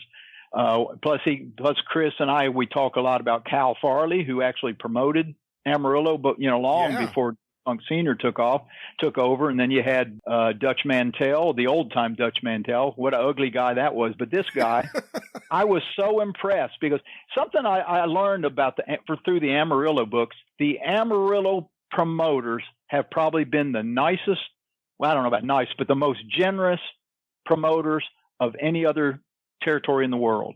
The people loved Cal Farley when Dutch Mantell took over, and it may have been Cal Farley. Hey guys, we're jumping back in right now. We had a little bit of problem with the connection, so we're back. Scott, you're back on the line. As we cut off before, you were talking about Cal Farley and his impact on Amarillo. Yes, what I was wanting to get across is the book on the books on West Texas that Chris Knight put together. Cal Farley was one of the first promoter we've been able to find in Amarillo. And, of course, he passed the torch on to Dutch Mantell, and we sort of wonder if maybe Cal Farley was still running things in the background. It's sort of hard to tell. And then Doc Sarpolis, and then, of course, Dory Funk Sr. But the thing that jumped out at me more than anything about the West Texas territory wasn't so much it was the wrestling, because it was great times, but what jumped out at me was how generous every one of the promoters from Cal Farley all the way up were. Newspaper reports from the deaths of, the death of Cal Farley, the death of Dutch Mantell, all talked about how generous those people were. And that just really struck me, because generally when you talk about wrestling promoters, you don't talk about generosity. It's more everybody thinks they're taking advantage of them or whatever. But Dutch Mantell, and I'm talking about an old grizzled wrestler named Dutch Mantell back in the 20s and the 30s, not the one that most people today know. But Dutch Mantell was one of the ugliest guys you could ever meet, but he had a heart of gold, and he had a whole front page of the Amarillo Globe-Times devoted to him when he died. I mean, the whole front page was on him. And it was just amazing. But all it talked about was all he had done for the community and for children. And of course, that's another thing that goes back to Amarillo. Is like the Boys Ranch. Yeah. Yep. And that even carried over into Florida. Eddie Graham picked it up and started promoting the Boys Ranch there in Florida. But the Amarillo promoters are just, I don't know. It was just an amazing thing to read all this about how generous these people were. That's the big interesting thing, is the actual impact of Cal Farley and the way he conducted himself. Obviously a direct influence, direct on Dory Funk Sr., which all leads to a direct influence on Eddie Graham. So many of the things in terms of the forward-facing to the community things that we saw in Amarillo were things that we saw in Tampa, things that we saw in Florida, because Eddie Graham copied it from what he saw in Amarillo. Yes, absolutely. You know, going back to your books, I mentioned J. Michael Kenyon, and last year I remember we talked a little bit about your book, The Pro Wrestling Archives, that you put out, the Wrestling Archive Project, I should say, Volume 1. Volume 2 came out last year. You have a J. Michael Kenyon section in the book, but you also have amazing conversations with Killer Carl Cox, which is extended, and Jackie Fargo. You don't typically see Jackie Fargo interviews in print.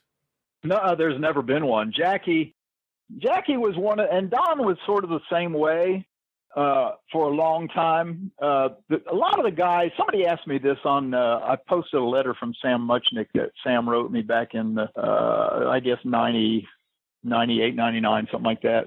But somebody asked me how it was I got the wrestlers to open up in a day when the wrestlers didn't open up to people.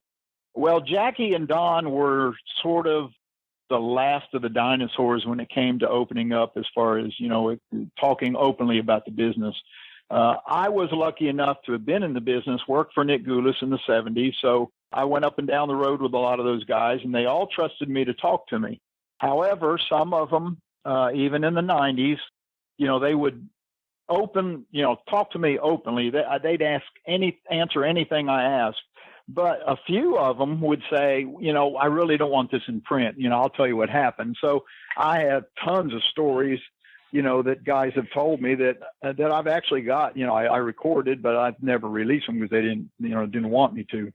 But Jackie and Don, for a long time, they absolutely refused to open up. I mean, they would talk to me, but, you know, they wouldn't open up to anybody. I had the opportunity to talk with Jackie about, I guess, 3 years before he died. And he told me one day, he says, I'll tell you what, he says, you ask me the questions, I'll tell you the stories. He says, the only thing is I don't want it printed until I'm gone. And that's what I did. I held on to it, and it's, you know, he's been gone a couple of years now, but I recently released it in the Wrestling Archive Project. So that's actually the only time Jackie Fargo really opened up to anyone in an extended interview. Don Fargo was the same way for a long time. In fact, before we did his book, I did a shoot interview with him with my Shooting with a Legend series. And he starts out, I asked him, okay, so I said, Don, okay, let's start out from the beginning. When and where were you born? And what does that knucklehead say? He says, well, I was born in Hell's Kitchen, New York. I said, okay, wait a minute, Don. I did. That's what I said. You know, of course, I had 2 6-packs of beer cooled down in there for him, and you know, so he was started to drink, and you know, he even looked at me. He says, "What do you want me to tell the truth?" Or he says, "Is this case?" I said, "No, you got to tell me like it is." You know, and that's it. Even got further when we, you know, started the book. I had to really not work on him, but you know, I had to catch him once in a while. You know, he'd give me the party line, you know, what they told the magazines, what they told the fans. I'd say, Don, we don't need this stuff. I said, we can't print that kind of thing and you expect people to believe it because they know it's not true these days. I said, you got to be level with me. And he ended up opening up and, you know, explaining things and answering all my questions, you know, as truthfully as I figured they were truthful. I'm sure there's a lot of exaggerations. Of course, you know, most wrestlers do exaggerate. So, you know, that was nothing out of the ordinary. But yeah, it was great that I had the opportunity to interview Jackie, because I'd say it all the time. And I probably say it every time I do a podcast. When one of the wrestlers dies, if he has never been interviewed in depth by someone, all the history, all the knowledge in his head disappears completely when he dies. That's right. Because those stories, none of those stories were written down, and it's because the business was a secret business. People, the promoters, the wrestlers, they didn't want people to know about the things that we, you know, that they talk about today. They didn't want the people to know about the things that happened on the road, the crazy things they did, the ribs they pulled in the dressing room, how they put together matches, you know, how they talked to each other in the dressing room. All those things, they didn't want any of that out. And because of that, wrestling is one of the worst preserved histories in the world, because the only source we really have now are the wrestlers themselves. Newspapers are even bad at times because, I get articles in newspapers all the time. They talk about this or they talk about that. And I know it's not true. They were sort of towing the party line themselves. They just were printing what they heard or what they thought they knew, So that's why I think it's right now. It's so important that we talk to as many of these guys as we can, because it won't be long before most of them are gone. I agree with you 100%. That's one of the things I try to do here on this show, is just make sure I document as many stories as possible, because like you said, wrestling's so unique. There isn't really any other genre of entertainment or sport or really anything when you think about it. Politics, whatever people cover. There's nothing where you can go back to the 70s and we still have gaps, giant holes where there's no information, where we don't know exactly what happened. No one else has that. And that's the 70s. If you go back to the 60s, you go back to the 30s, there's still so much information to discover. But again, a lot of that goes into why it's an exciting time right now to really be into wrestling history, because we are making these discoveries. We are finding out things we never knew before, seeing clips we never saw before. And of course, you're at the center of this, because the books you put out are such a valuable resource to anyone who cares about wrestling history. And on that topic, Scott, what's on the docket for 2018? What do you got coming out from Crowbar Press? Well, probably the first thing that will be out, if it's not the first volume of the Amarillo history, it will be the long-awaited biography on Frankie Kane. Oh, get at it. I've actually asked you about this several times in the past, because years ago when I was a teenager getting Whatever Happened To, and God, one day you got to put all of those into one book form. Just those were so incredible. And those were such a great resource, again, for anyone who wanted wrestling history. It was the first time we really got to hear the stories directly from the wrestlers with their phone numbers and their addresses attached so you can get in touch with them. But you did an extended edition on just Frankie Kane. It was maybe the size of 3 or 4 issues of Whatever Happened To, and it was just on Frankie Kane. So what exactly will this book be? This book will follow the outline of that. Actually, that book was maybe I started with a 12-page Whatever Happened To newsletter type thing, and then I evolved it with issue 33 into 50 pages. I believe the Frankie Kane special edition, I called it, I believe that was probably close to 100. It wasn't much more than maybe 2 Whatever Happened To's. Maybe it was a little bit, but the book itself will follow that outline. But since then, I have done more than 80 hours of interview work with Frankie, and I've finally gotten everything I have on audio typed up. So just last week, I began working on it. I take 1 or 2 days a week, and I work on that all day long. So I'm hoping that sometime in the next 3 months, maybe 4, that I'll have Frankie's autobiography actually ready. And I'm telling you, if you like the stories in Whatever Happened To, you are going to love this, because he tells stories like almost nobody else tells. I mean, he has a memory. He's 80-some years old, and he has a memory. He tells it just like it was yesterday. And there's some stories he'll tell, and I'll think, this just can't be true, and so I'll go back and check, and it isn't, that he's deliberately lying. Some things are, you remember things incorrectly sometimes. You think, I've had wrestlers tell me, I went to San Francisco, I was there 9 years. Well, come to find out, I checked my records, they were there 4 years, but it seemed like 9 years to them maybe. But so I have to check all this stuff. But invariably, when I check Frankie's information, I'd say 90% of the time it's correct.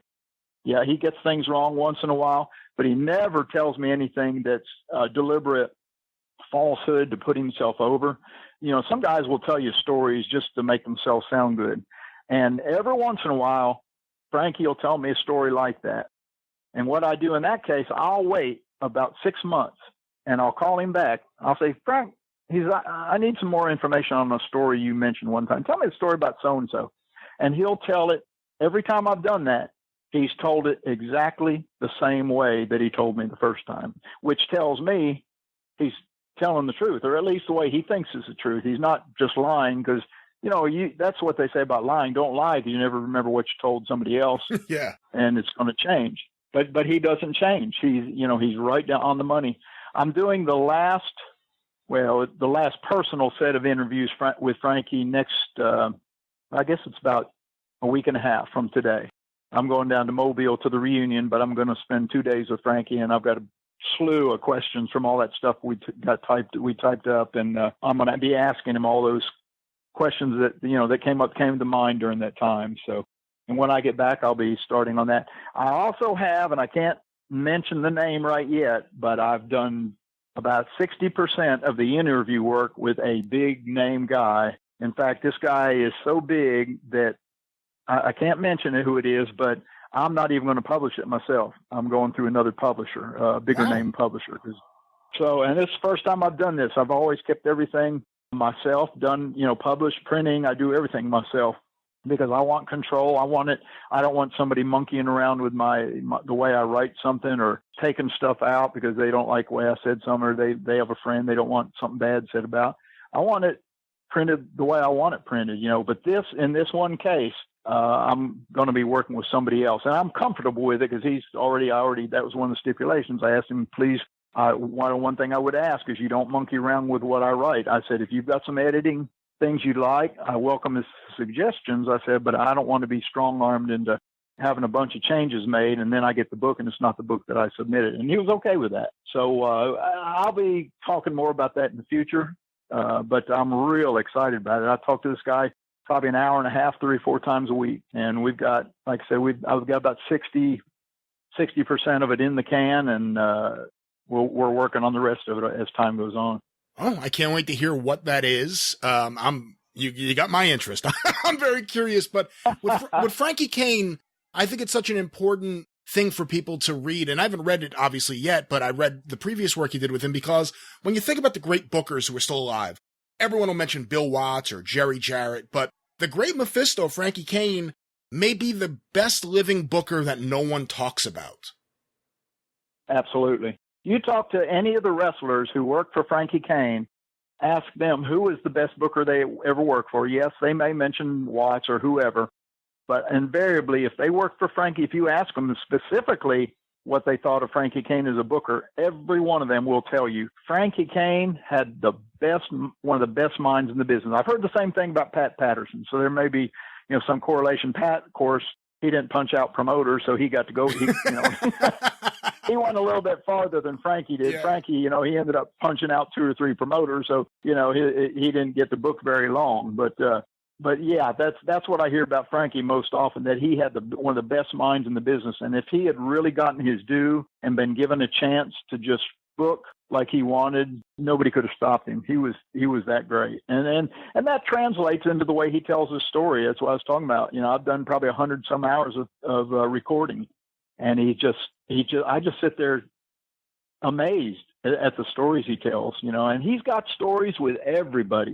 I mean, Pat Patterson, he told me a story the other day about Nick Bockwinkel and Pat Patterson. They come across, one of those great big giant slides, and he talks about them, the 3 of them going up the top of the slide and sliding down and what happened. It was a hilarious story.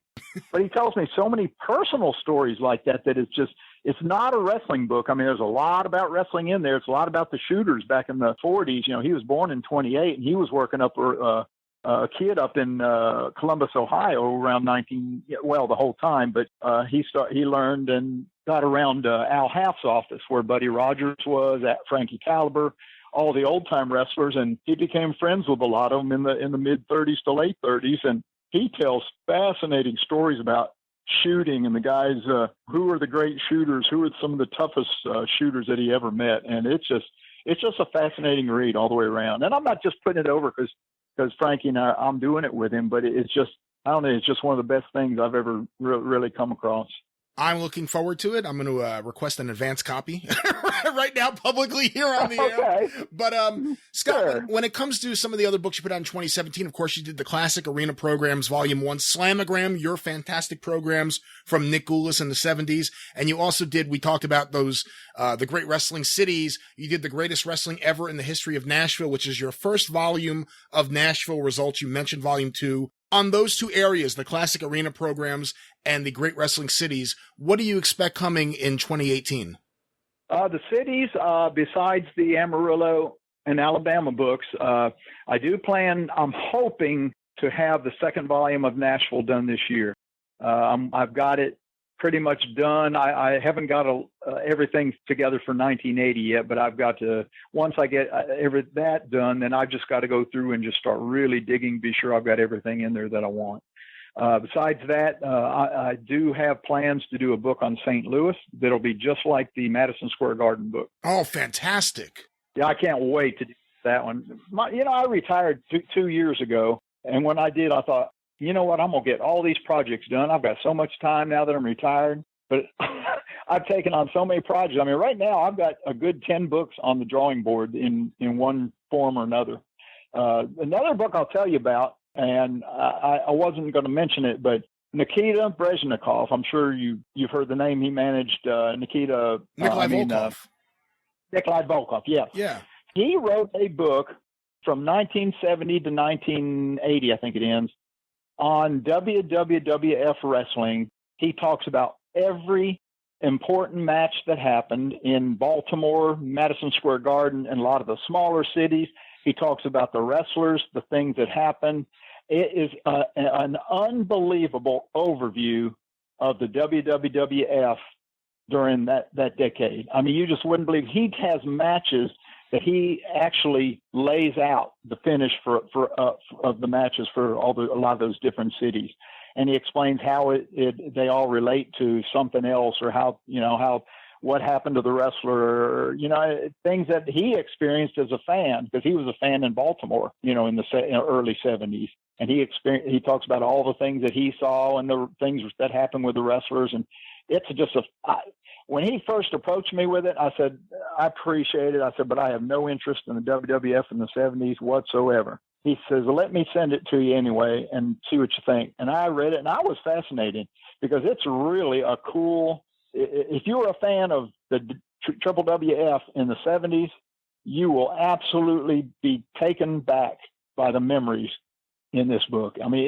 it's just great. And I don't mean to gush on about it, but it's a book worth gushing about, I guess. Well, if you're gushing about it, I'm sure that means the rest of us will be as well. When do you anticipate that one will be ready? You wouldn't believe how long it is. Oh my goodness. It's huge. And I'm trying to work my way through it now, because I do some editing and chopping, and he's good with everything I've done so far. And so I've just got to work my way through it. I'm hoping by the end of the year, we'll have it pretty close to, a completion date. So I did find out one thing that's interesting in this book that I'm publishing through some other company. They told me that once I submit it to them, it'll be about a year before it's published. Whoa. And that's going to wear me out. Yeah. I mean, I want this thing out. But when I finish a book, it's out. When I finish it, when I get the layout done, I send it to the printer, and I have it within 2 to 3 weeks. But regular publishers, I never realized this, but when they get a book finished, it takes a good year for everything they have to do with the marketing, the whatever else it is they do, before they get it out. And that just blows me away. I couldn't stand it if I was publishing all these books and had to wait a year before they, of course I don't sell in the bookstores. Like, they got to take care of all that, get it in their catalogs and that kind of thing. So I don't have all the details they have to take care of. But that's just something I learned from this. It just blew me away. I even asked the guy, I said, if I do the layout and everything, which I may, I said, if I do the layout and everything for you, or your company doesn't have to do anything except print it, I said, can it be out sooner? He says, no. He said, it'll still take the same amount of time. Wow. Certainly the benefits of operating Crowbar Press means you can put out whatever you want, whenever you want. So you see that right there. Yeah. That's one of the reasons I keep it in the house. I keep everything in the house because I want it published the way I want it. I want it to look a certain way. I don't want somebody else monkeying with what I write, and I don't want them monkeying with the layout. I like my books to be tight. I like there be very little wasted space on the pages. I like a smaller font. I have had a few people tell me it's a little small. Since they're older, it's a little harder to read, but that's what they make glasses for, and I can give them more for their money. It's like the Wrestling Archive Project. I don't know if I'll have to check sometimes, just see how many words is in that thing. But that book, if you put a normal size font on those letters, that book would probably be 650, 700 pages. I mean, it's already packed as it is. It's really, really a packed book. Yeah. So, I mean, I like giving people as much for their money as I can. You know, I don't want to put out a book that's just great big fonts and, you know, 6 letters on each page and a picture, you know. I don't want that. I want the thing to be filled with as much information crammed in there as I can get. Well, Scott, look, that's one thing you're totally good at, which is making sure that the people who purchase from Crowbar Press get their money's worth. And on that topic, as we wrap things up, let the listeners know a little bit about Crowbar Press beyond what we've said so far and how they can get in touch with Crowbar Press and purchase your books. All right. Crowbar Press is located in Gallatin, Tennessee. Most people think I got this huge building with all kinds of employees and 100 parking spaces for all the employees, but it's just me operating out of a little 12 by 12 bedroom in my house. I do everything from the interviews to the writing, the typing, the printing. Oh, I take it back. The only thing I don't have done is the printing. I do everything else. I accept the shipments and take the orders, take them to the post office. I do everything else. And I have a ball. I love what I do. And you can find me real easy at crowbarpress.com. And I have information on there about all my books, DVDs, posters, that kind of thing. There he is, Scott Teal, the man behind Crowbar Press. And with that, I guess we should go directly right to Book of the Week. Book of the Week. And this week's Book of the Week is Drawing Heat by Jim Friedman. And of course, you can get this at crowbarpress.com. It's on Crowbar Press. It's a pretty famous book. Came out originally in 1988. Drawing Heat was one of the first books to give the public a glimpse behind the scenes of the world of professional wrestling. It goes into the story of the Bear Man, and it goes into a lot of the story of Canadian wrestling history. Of course, the Bear Man, Dave McKigney, was in the car with Adrian Adonis when they died together in the same crash, July 4th, 1988. That's one of the great wrestling books, and it really is a look at a completely unknown and not often talked about territory. It does remind me of an odd trivia fact. That horrible accident that took place that took the lives of Adonis and McKigney and one of the Kelly twins. Did you know that the bear was driving? Okay. That's not even funny. Let's not. Well, once again, our book of the week, Drawing Heat. I may be mistaken on that. By Jim Friedman. Will you stop over there? You've turned me into Monsoon. Drawing Heat by Jim Friedman. You may have heard Greg Oliver mention it last week on the show. Well, now it's our book of the week. Once again, go to crowbarpress.com. A lot of really good stories in here about the Sheik also. So once again, crowbarpress.com. But for everything else you need, books, music, movies, denim. I always throw denim in there. Anything else, you can go to amazon.com, of course. But if you use our referral link, it really helps the show out. And of course, that link, tinyurl.com/superpod. Amazon. By using that link, you don't do anything different than you would normally do. You just enter that link. Anything you put in your cart from that point forward, we get a little bit of love from the people at Amazon for. So it's a great way of supporting this show. We don't hit you with a bunch of bullshit ads. This is the show that doesn't condescend. And you can support this show by going to tinyurl.com/superpod. Amazon. Lots of other shows have links they want you to use. Lots of other shows with no effort, bad audio, bad hosts, no good interviews, no good interviewability, no distribution, bad logos, bad everything. Want you to support their shows. You need to ask yourself, which show should I support? Which show actually says we care about the listeners and we want to put as much effort in as possible to make it a good experience for the listeners? I think if you think about it for about 5 seconds, the answer will be obvious. When it comes down to it, when it comes down to them or us, fuck those guys. Support the Super Podcast. Support your Super Podcast, the Mothership. Those guys. Well, there we go. Guys. All right, Audio Tune Scott Cornish is here, but with that, let's now go to part 2 of my discussion with Dr. D, David Schultz. Once again, I want to mention here that Dr. D's new book, Don't Call Me Fake, The Real Story of Dr. D, David Schultz by Dr. D with John Cosper, is available now by going to tinyurl.com/superpod, Amazon, and everywhere else that you get your favorite wrestling books. I believe it's also available at crowbarpress.com. But pick up a copy. Don't Call Me Fake, the real story of Dr. D. David Schultz. With that said, let's go to part 2 of my talk with the doctor right now. You trained with Herb Welch, but when you started, was Roy still alive when you started with Nick Goulas?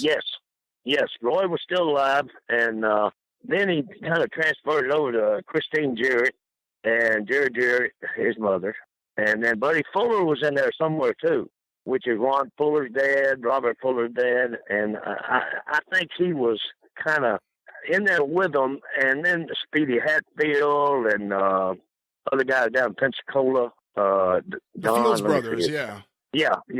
Fields, Don Fields and Lee Fields and all them. They were all in the same, I'd say, family group. Like they may not have been blood family, but they all come up the same time in the wrestling area there, you know. And then they had Tojo there that was real close with everybody there, with Jarrett, and you know. But Christine Jarrett really run most of the show for Roy Welch. I don't know what the connection there was. I heard what the connection was, but I don't want to spill it. Somebody will tell one day. Yeah, actually, it's been told here on this show. Okay. I had okay. Christine Jarrett's grandson, Brennan, was on, and it's the family's opinion, or at least some of the family, that Christine and Roy had a long-term relationship. That's right. And then along came Jerry Jarrett. Well, that's another rumor.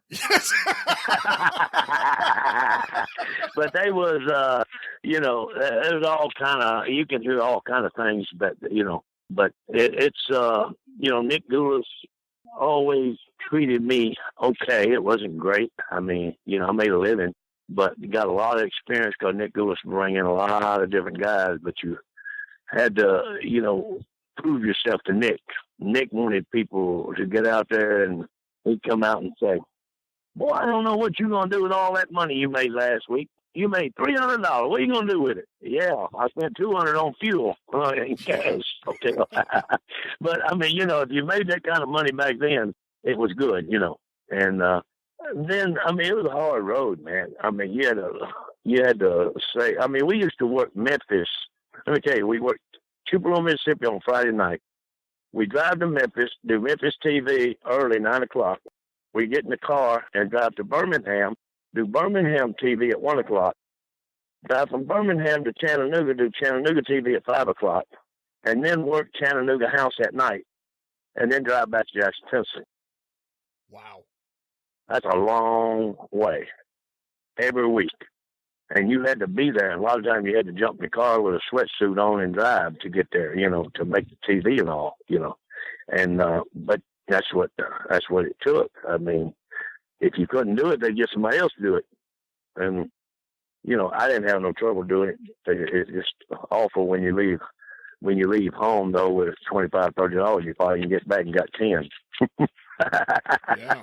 After getting paid. So, but that's what you get when you start out. You got to pay your dues. And, I was talking with a guy the other day, Steve Austin, and he was telling me about how he did all that Tennessee thing. And I said, "Well, you know what I'm talking about." He said, "Yes, sir, brother. I know exactly what you're talking about." And, he was telling me about eating potatoes, and, raw potatoes and crackers and stuff because you couldn't afford anything else. You was trying to make a living, and gas wasn't 50 cents a gallon. Did he tell you the Dutch Mantell quote when Jerry Jarrett had a locker room meeting, and he said to the guys, "None of you guys on steroids. Don't do steroids." And Dutch Mantell said, "Steroids? We can't even afford food." Yeah, exactly. Yeah. Dutch and me was partners for about a year down there in Memphis. But he's right, though. Yeah, at that time, it was, I was lucky. I was fortunate that I was able to talk and back up my talk. And I wasn't scared of nobody. I never have been scared of anybody, And a guy with a gun, if I can see him and get close enough to him, I'll try to make him eat that gun. If I can see him and get close enough, anybody can be stopped. But, a lot of guys are, he had a gun, he's right there. Well, if you got that close to get a hold of that gun, you should have took it away from him, But you know, it's just who you got and how they feel. I mean, I've probably been sued for over $100 million in wrestling, just wrestling. And, you know, from fans that climb up into the ring and want to fight. And when I hit them, knock them out, they fall out of the ring onto the floor, and then they want to sue me. Yeah, they go to their lawyer and they say, I was sitting there minding my own business. Yeah. And this bad guy wrestler just punched me in the face for no reason. Oh, yeah. I've had that happen a lot, man. And they say, well, what was you, how'd you get in the ring and all that blood on you? Well, I don't know. I woke up and I was all bloody and in the ring. Yeah, right. They get in that ring and they don't realize what it's going to do to them when they look up and see all these people looking at them. They kind of freak out. They say, "Oh, what am I doing here?" And about that time, I'm coming from Mama's house with a right to try to, you know, wake him up a little bit to reality. So, yeah. And plus Canada, Nova Scotia, all them places, man. I always had a rough time, you know, getting back to the cars and my car. They cut my tires, bust my windows. That's the sign of a great heel. That's the trophy of a great heel. Oh, yeah. That's the reason I drove an old car all the time. I didn't go buy a brand new car. I drove an old car that I could park a block away. Nobody knows it's my car. And, you know, it's just the way they think they're harming you when they scratch your car with a key and all that. But there have been a lot of things. They tried to kidnap my daughter in Canada. Wow. When she went to, when she was going to elementary school up there. And they called the RCMP and caught the people. And it was just a bunch of teenagers that got together and was going to try to kidnap her. And you worked all over Canada. What part of Canada was that in? Out of Calgary. I stayed in Calgary 3 years, and I was in Nova Scotia. 1 year, one season, about 6 months, I guess, there in Nova Scotia. And then from there, I went to Calgary, and I stayed there 3 years. Great place, man. I love Calgary. I mean, I did then. You know, tell what it is now, though. The way I understand. You know, I was talking to Bret Hart the other day, and he said, "You need to come up." I said, "Hell, I wouldn't know where to go." It's all changed, you know, so big, but beautiful, beautiful place. I had a good time, man, for 3 years, made good money, and we sold out more times than talking to Bruce. And Bruce said, "Yeah, David, you was a top heel, one of the best that ever come in here." And stayed 3 years, and you know, it was a great place, man. You did a lot of miles, but you had a good time, you know. Yeah, but how scary were some of those bus trips? I never got on any of them buses. I drove my own car. Every trip, every day, I was in my own car, and I'd take a couple of guys with me, like Cuban Assassin or Terry Brown, somebody. I had regular guys that ride with me. And on that trip, you know, we had our regular routes and everything, and they loved it because, you know, the band, you'd see the band come and have about 20 people in it. Heads sticking out the windows. Half of them, if Dynamite Kid was there, would be shaving somebody's head when they went to sleep. They wake up in Regina and they're bald headed. And a lot of joking going on. Oh, by the way, a lot of jokes in that book I'm telling people about too. Once again, the book, Don't Call Me Fake, the real story of Dr. D. David Schultz with Dr. D. and John Cosper.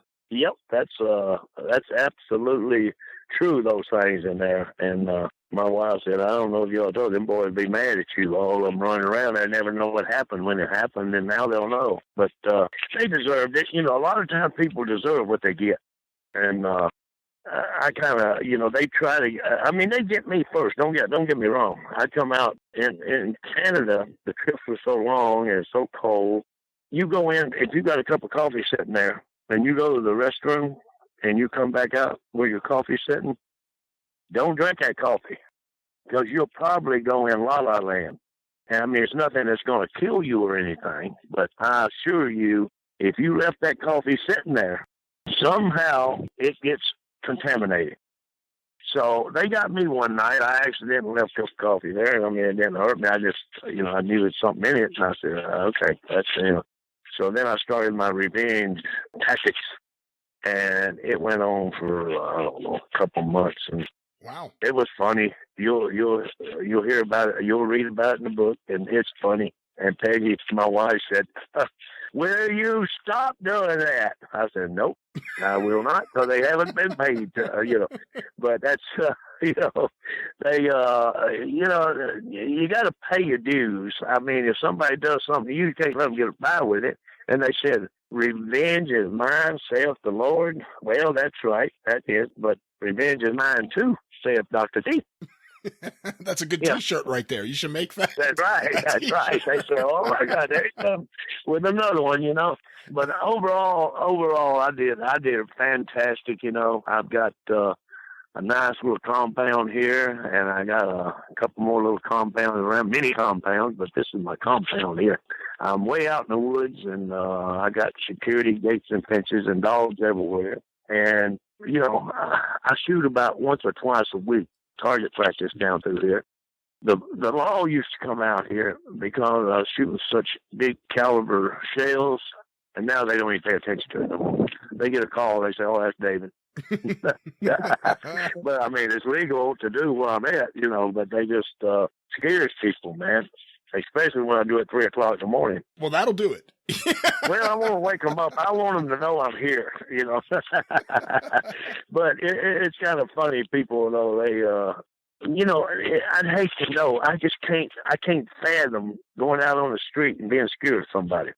And I can't even begin to think about my wife and kids going out with me, and I can't protect them. You know, it's something I've always prided myself on, that they don't have to worry about anything. And there's several things I should have brought up with Costner about that, but I decided not to because, you know, a lot of people say, "Oh, he's a mean old guy." And yeah, right. I'm a mean old guy, right? I was in Poland for 3 years, and I worked as an engineer for Sikorsky aircraft. Wow. Yeah, the helicopter people, right? So we was up there. My daughter come up to visit. You know, I brought them over, her husband, and one kid. She was pregnant with the second one. So we stopped at a McDonald's over there, which they do have McDonald's in Poland too. And there was a guy there that didn't like Americans at all, and he was running his mouth, looking at us. And I told my son-in-law, I said, "I'm going to the van. You get the stuff, bring it on out there." So the guy followed me out, and he come to the van, and he's standing at the window, and I rolled down the window, and he told me, he said, "Hey, F you Americans." And my daughter was in the back seat, my wife, and I was sitting there, and my grandson was back there. So I come from Mama's house and hit him so hard, right in the mouth and the nose, he started backpedaling, hit a car, slid down to the ground. And, you know, to show you what kind of mindset my daughter and wife was, they said, "Daddy, leave him alone. Don't hit him no more." and my wife, Peggy, said, "David, will you stop? Like, why don't you just stop? Don't beat him up." And this guy going outside McDonald's, my son-in-law finally got there. He's a big guy like me. And we started out the road. He's standing over with a big old machete knife. So I stopped the van, jumped out of the van, started running towards his car. He threw the machete in the car and took off. I was going to take the knife. I wanted to keep it, you know, for a souvenir. So, And the police came and they said, "Oh, we know who you're talking about." You know, I mean, their license system, their law systems and all that is so far behind that, you know, they didn't have all the updates. You couldn't give them a license plate and they find somebody. It's like that license plate may not even exist in Poland anywhere, but you know, it was several things like that. You know, that's. I mean, I'm trying to say that my wife and daughter did not worry a bit. I mean, they're eating French fries and sucking milkshakes down and said, "Dad, will you quit? Let's go." And this big guy was looking in the window, and I rolled it down, and I just happened to have that free punch come in and hit him, and yeah, I thought it was great, man. He hit the car, slid down to the floor, kind of like cartoons, you know. And but yeah, and most people, you know, that happen to say, "Oh my God, call us, somebody," you know. No, the French fries are getting cold, Daddy. That's the worst. There's nothing worse than cold French fries. That's right. That's what I was thinking too. You know? But it was. There was another time, we was on vacation. I took them on vacation in Canada. We went somewhere, a restaurant. We're sitting there, and these two guys, pretty big guy, and they were drinking. And we was in a restaurant. They giving the waitress a hard time. A lot of people up there, you know, they're out to have a quiet meal. Canada, worked all week and everything, family place. I finally, I said, "You guys need to calm down and keep quiet." Oh, y'all need to come outside with me. Oh, okay, you want to go outside? Let's go. So they got up and started walking outside, and I told Peg, I'll be back in a minute. She said, oh, my God. Remember, bail bondsman, long way off, have to go to court? I said, yeah, I remember. I walked outside and talked to them a few minutes and said a few things to them, and they marched right back in, got their stuff, and left. And I come back and sat down, and people gave me like a clap, standing ovation almost. They left, you know. And Peggy said, what'd you tell them? Oh, they think I'm the head of the police, the detective squad here or whatever. I don't know how they got that idea, but, you know. And as I was going in behind them, I said, damn, these pretty big boys, man. But I told one of them, I said, I'm going to knock you out first. And I'm going to get you next. And you're going to get beat so bad your mama ain't going to know you. Who, me? Yeah, you. And I intimidated them a little bit. I looked out what I did. And walking in, though, they were big boys. And I told my wife, I don't know, they wanted to leave. She said, yeah, right. You know, but, I mean, stuff like that always happened to me. If I sat down and tried to figure it out, I'd probably have 50 times that things like that happened to me. Was it at all dependent on the length of your hair? Yeah, exactly. And, you know, when my hair was down over my shoulders, you know, and my beard, they just, I don't know, it's something about me that nobody, like a bar, I never go into bars. I've never had a beer in my life. Wow. Never drank a beer in my life, ever. I drink a little cognac every once in a while, like an anniversary or something. You know, I'll take one shot of that, and then I can't walk. I mean, you know, it's like I don't drink, you know, and I never did. So, and I tell people that, they say, you never drank? Yeah, no, never drank. I said, every once in a while, my wife would say, hey, it's anniversary. You want to take a shot of cognac tonight? I'll buy a small bottle. And I said, I don't need no small bottle. Small bottle lasted me 10 years. And I'd get one little shot. I'm talking about one like on Gunsmoke or something, right? And I try to take it down. I can't walk to the kitchen, man. I'm sitting there. I said, my God, how do people drink that stuff? And she said, it is bad, ain't it? I said, yeah, but, you know, I don't know. If you were a bounty hunter 100 years ago, you'd be in the West taking shots like that all day. Oh, yeah. Oh, that's what I was thinking. Them guys, they throw it down, and get on that horse and ride off. here I can't walk to the kitchen.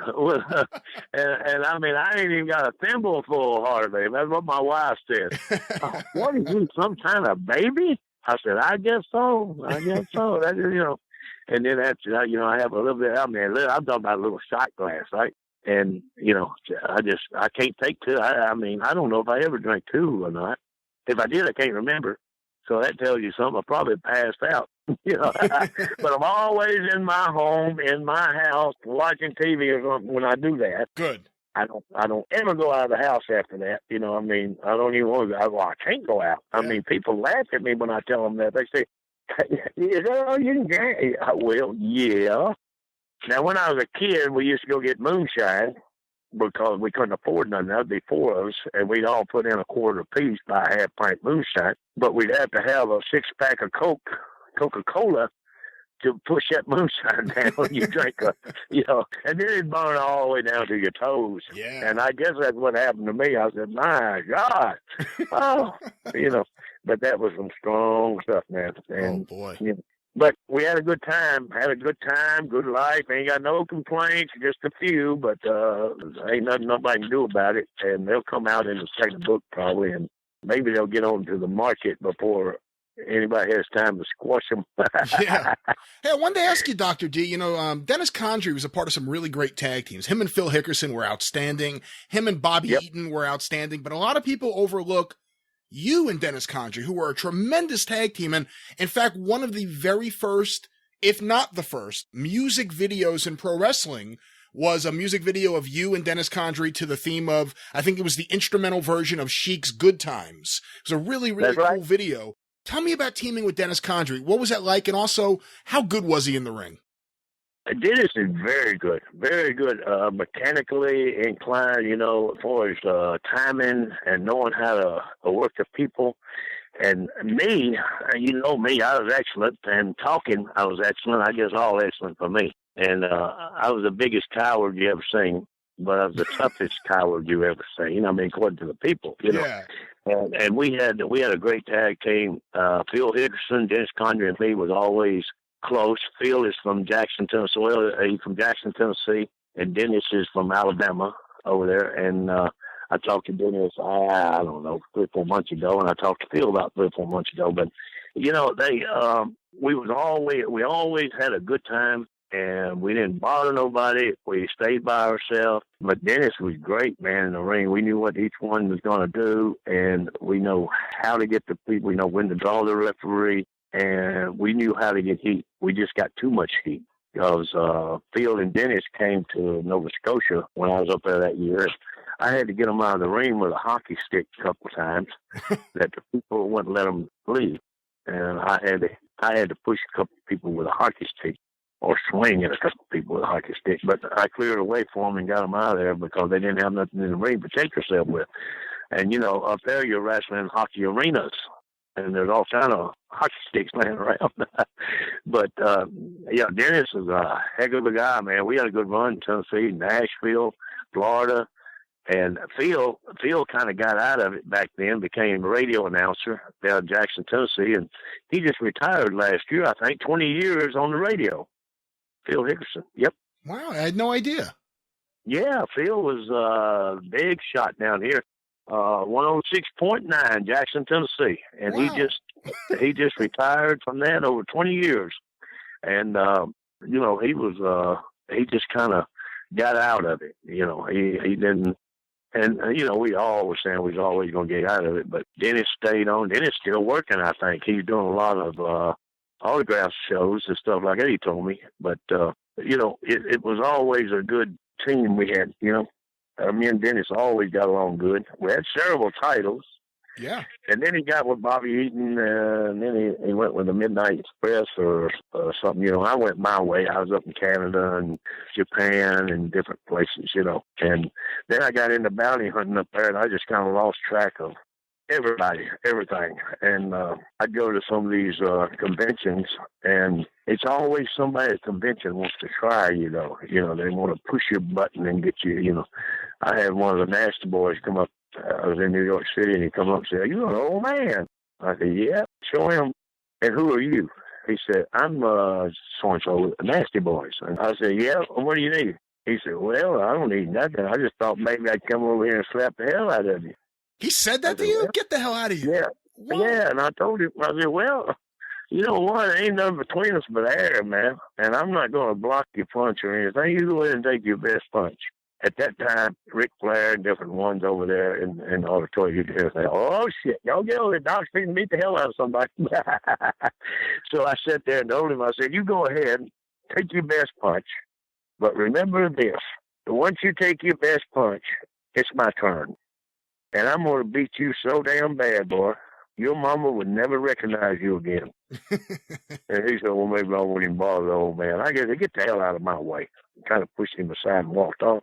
And he's still mumbling, but he stayed where he was, you know. And these young guys, you know, they want to try you. They want to be the one who hit Dr. D or beat Dr. D. I had one guy like that one time. I said, "I'll tell you what I'll do. You beat me. I'll let you beat me tonight. I'll lay down in the ring, let you beat me, and you'll be the one that beats Dr. D. And you can have the belt and everything, you know, it's yours. Everything's yours." He said, "Why would you do that?" I said, "Well, you ain't seen shit, man. There's going to be so many people after your ass. You know, it's like the old gunslinger, you know, get beat. Everybody wants you there, and the guy that beat you." But I told him, I said, "Hey, you're going to have people come out of the woodwork for you. If you beat me, they'll say, 'Oh, man, he beat Doc. He beat Doc, and I ain't that tough. I'm going to kick his ass,' you know." And he said, "Well, maybe I don't want to beat you." I said, "Well, that's a good decision there, buddy. See you later, bye." But people don't understand that when you get a reputation like that, you always got somebody trying to beat you, and they take it to heart. You're giving your body to them to let them do whatever they want to do with you. But when they try to take advantage of you, you turn it around, separate their shoulder, dislocate their knee or whatever, or bust their eye wide open with a headbutt and accident. And then they get mad at you and say, you know, "Oh, man, he accidentally did that. He didn't mean that." "No, are you okay?" "Yeah, right." But, you know, you always got to be on your toes because everybody's after you. Everybody wants to beat you, unless it's the top guys. They don't want to beat you. Like Ric Flair, I never had no problem with him, man. We always got along good, man.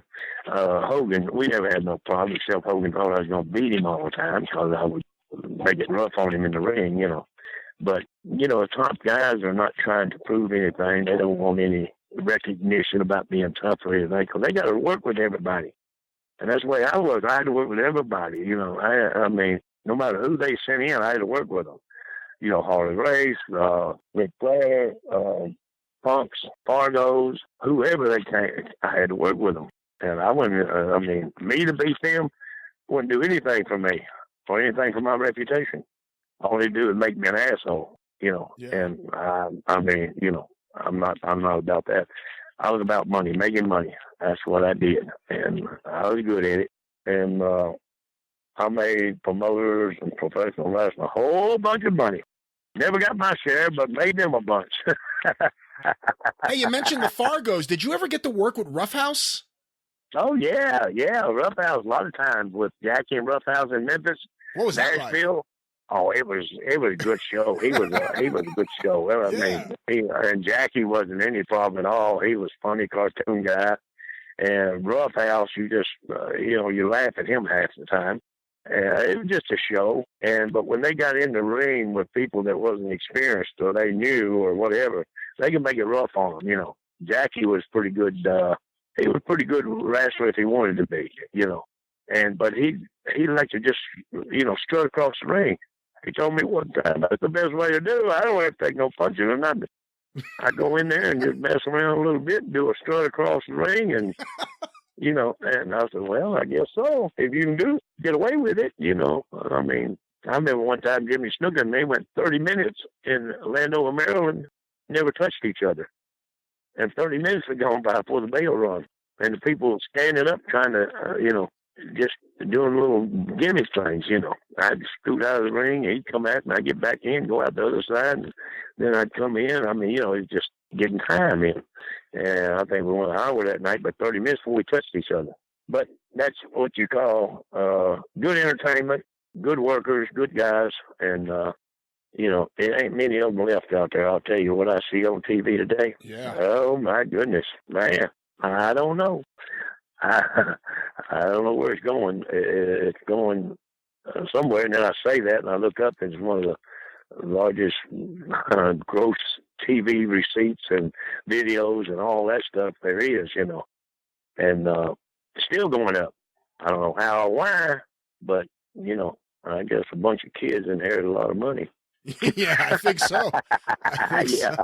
Hey, Dr. D, my timeline may be off a little bit, but I think you and Dennis Condrey went into Southeastern for Ron Fuller right after that split. 'Cause I think you were working for Goulas up until Ron had the issue where Bob Roop and several wrestlers defected, tried to take over the office, that didn't work, and then ran opposition and really killed Knoxville for a number of years. But right around this time, you went in to work for Ron Fuller. What was that period of time like? What did you heard about what Bob Roop had tried to pull before you got there? And what was it like being in the middle of a promotional war? Well, it didn't bother me because Bob Roop never impressed me too much. I never had any dealings with him. I guess that's the reason.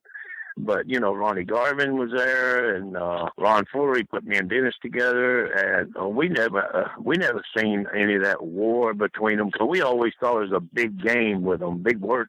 You know, we thought Nick knew all about this, Jarrett knew all about this, Ron, they're all in the same family, you know, Ron Fuller, Buddy Fuller, all of them. And we just never worried about that. That was nothing to us, you know. And then when we went back with Nick, and then Jerry Jarrett made the split with Nick, we thought that was all a big game. And it was just to, just make, Jerry Jarrett and Nick Goulas were still together, but they were saying they split apart. But I think it was something to do with territorial lines and all this, and Nick didn't want to give this up, or that didn't want to give up. And George. And he wanted George to be pushed heavy in Memphis, and Jerry. Oh, my God, yeah. Yeah, boy, Georgie boy. Couldn't work his way out of a wet paper bag. He told me one day, said, I'm going to tell my daddy that you don't want to do this move with me. I said, yeah. Go ahead, George. You tell him whatever you want. Nick, George got something to say. He come on and say, well, why don't you want to do that move with him? I said, I'll do it with him. Tell him, come on out there. We'll do it. And George said, no, I ain't going to do it because he'll mess up. He'll do something that hurt me. I said, yeah, well, probably. And him and Verne Gagne's son, Greg Gagne. Yeah. Greg Gagne and George Goulas are exactly alike. Really? Both of them. Yeah, both of them. I mean, I think Greg might have been able to work a little more than George, but I don't know. It's, Greg Gagne, I don't know. And George Goulas, that's all I can think of. Greg Gagne, I think of one, I think of the other. Daddy's going to do this. Daddy's going to do that. Yeah, right. Okay. And, Verne was a hell of a guy, though. I mean, he treated me good, and he had respect for people, and he treated people good. And, we had a few words before I left, but, I told him, I said, Verne, you're too old, man. I don't think you can throw me out of the TV. I'm glad he didn't try, because he probably would have thrown me out on my damn head. He was still pretty tough. But, oh, yeah, that's what I'm thinking. I told him, I said, you can't throw me out. And I was thinking, oh, what the hell did I just do? And I kept, and he said, well, and then Greg jumped up and said, I'll throw him out. I said, somebody grab that kid before I kill him or beat him to death or whatever. And anyway, that was all that with Verne, but Verne was a hell of a guy, treated me great. And, I'm just glad he didn't want to throw me out because I assure you, he could have thrown me out. I mean, he was a tough joker, man, Verne. And, after he killed that guy in the nursing home, I don't know. They wanted to lock him up, and they said he had dementia or something. Didn't know what he was doing, and so that was good. That was good news for me, though. Yeah. That shows when I get dementia and get old, I'll remember what to do. How to hurt people. Yeah. Everything Herb Welch taught you will come back. That's right. We'll come right back. That means you got that old time memory. You go, oh yeah, I remember. Here you go. But I tell you, it was great, man. Wrestling was, that was my life until bounty hunting, and then it became my second life. And then I was in Poland for 3 years working for Coach Garrett. That was the greatest job I ever had. I mean, to be able to run 2 aircraft plants for 3 years. And I guess the reason it's great is nobody spoke English. How was the food in Poland? Oh, it's great. Beautiful country. Let me tell you, it's one of the best places I've ever been. For country, the castles, the old school stuff, the old Christ and Jesus and stuff all through there, and how the country kept getting took over by other countries. And it's a beautiful country. Beautiful. And cheap. Everything's cheap. Poland's cheap. You can go over there and get a hotel room $35 a night. Eat some of the best food you've ever eaten. You go to the market, all the towns have little markets, and all the stuff is brought in that morning from the farms, the neighborhood farms and stuff, And when I was over there, the wheat and stuff was gathered up by kids in the family. The whole family go out there and they cut it down with a sling blade and tie it up, put up bundles. And when they harvest it, they go out there and all of them, you didn't have no tractors. I think every once in a while you see a tractor, but it wasn't much of a tractor. And, the women over there, the older women, walk their milk cows every day to the side of the highway and stake a stake in the ground and leave them out there half a day. Then they go get them, take them in during dinner and do whatever, milk them or whatever, and then they take them back out to another section of the highway because they don't have many fences at all, because, it's a poor country it was. And they stake the stakes, and you be going down the highway, and you'll see 4 or 5 cows, 4 or 5 women toting their milk. Got their milk out like they're walking their dog. And that's the truth too. That's the truth, man. But food, the greatest food you ever eat, and the country is beautiful. Beautiful country. And you see more castles over there. They got castles, and they've got, salt mines. Auschwitz was over there, with the Jewish camps and stuff they had and all that. That was amazing to see that. It really gave you a different respect to everything that happened back then when you go there and you're standing there in Auschwitz, Yeah. And it's just amazing that the country ever survived all the takeovers that it had, But it was a good, I guess I'll call it a gig or whatever. But I went for 90 days and stayed 3 years. So that's pretty good. They should hire you for the tourism bureau. You're talking me into going over there. Yeah, oh, it's beautiful. Let me tell you. And, it's not that expensive to go. I mean, they're, now Warsaw, different thing. You go to Warsaw, get out of Warsaw quick.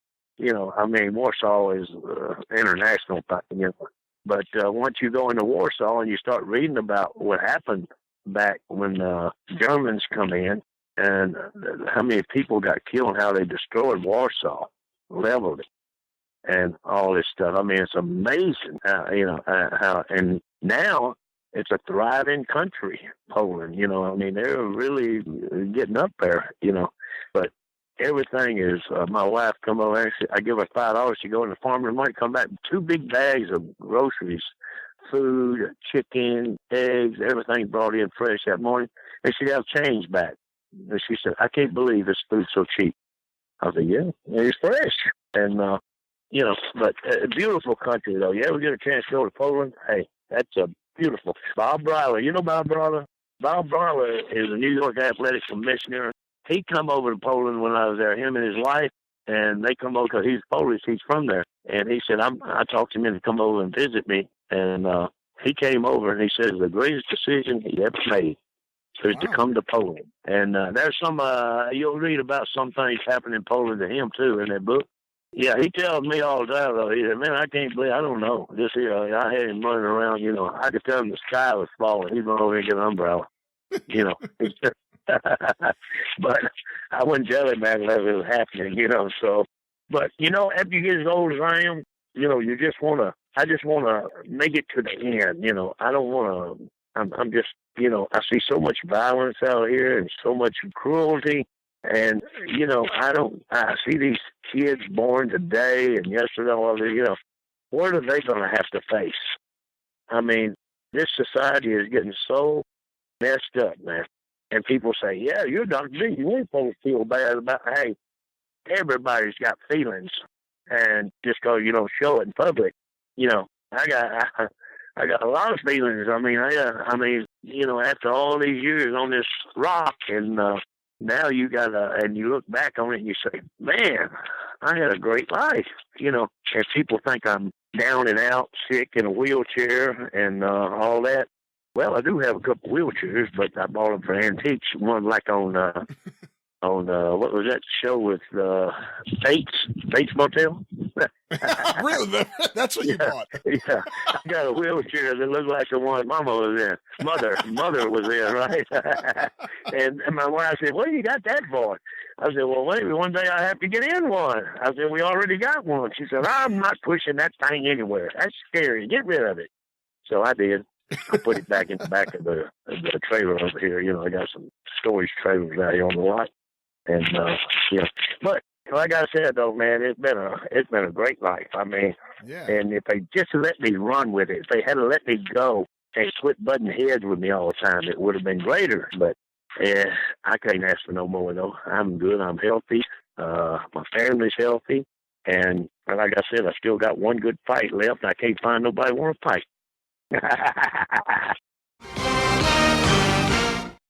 There he is, Dr. D, David Schultz, part 2. That means part 3. Next week on the show, part 3 will be the final part for now, but I believe we'll be talking to David again pretty soon. Stay tuned for more, but part 3 with Dr. D next week on the show. And now we're going to end the show with a segment I'm really looking forward to introducing to everyone. It's a conversation I had with Don Leo Jonathan, one of the true wrestling legends who is still alive. He's 86 years old. He's actually in a wheelchair right now. He had a stroke not too long ago, but his long-term memory is intact. He remembers, as you're about to hear, going back to the mid-1930s, being at ringside while his father, Brother Jonathan, was wrestling.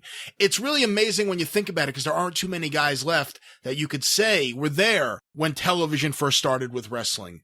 When Madison Square Garden, when the new Garden opened, he wrestled at the old Garden. He main evented, I read a list on Cornette's show, every big arena you could think of for a generation. He main evented in. He was a main eventer against Rikidozan, Lou Thez, Verne Gagne, Bruno Sammartino, Pedro Morales, Giant Baba, you name it. And everywhere he went, he was a major star. He was tall. He was like he was built everything from 6'6" to 6'9" at different times, but he was agile and he could do things and he can go off the top rope.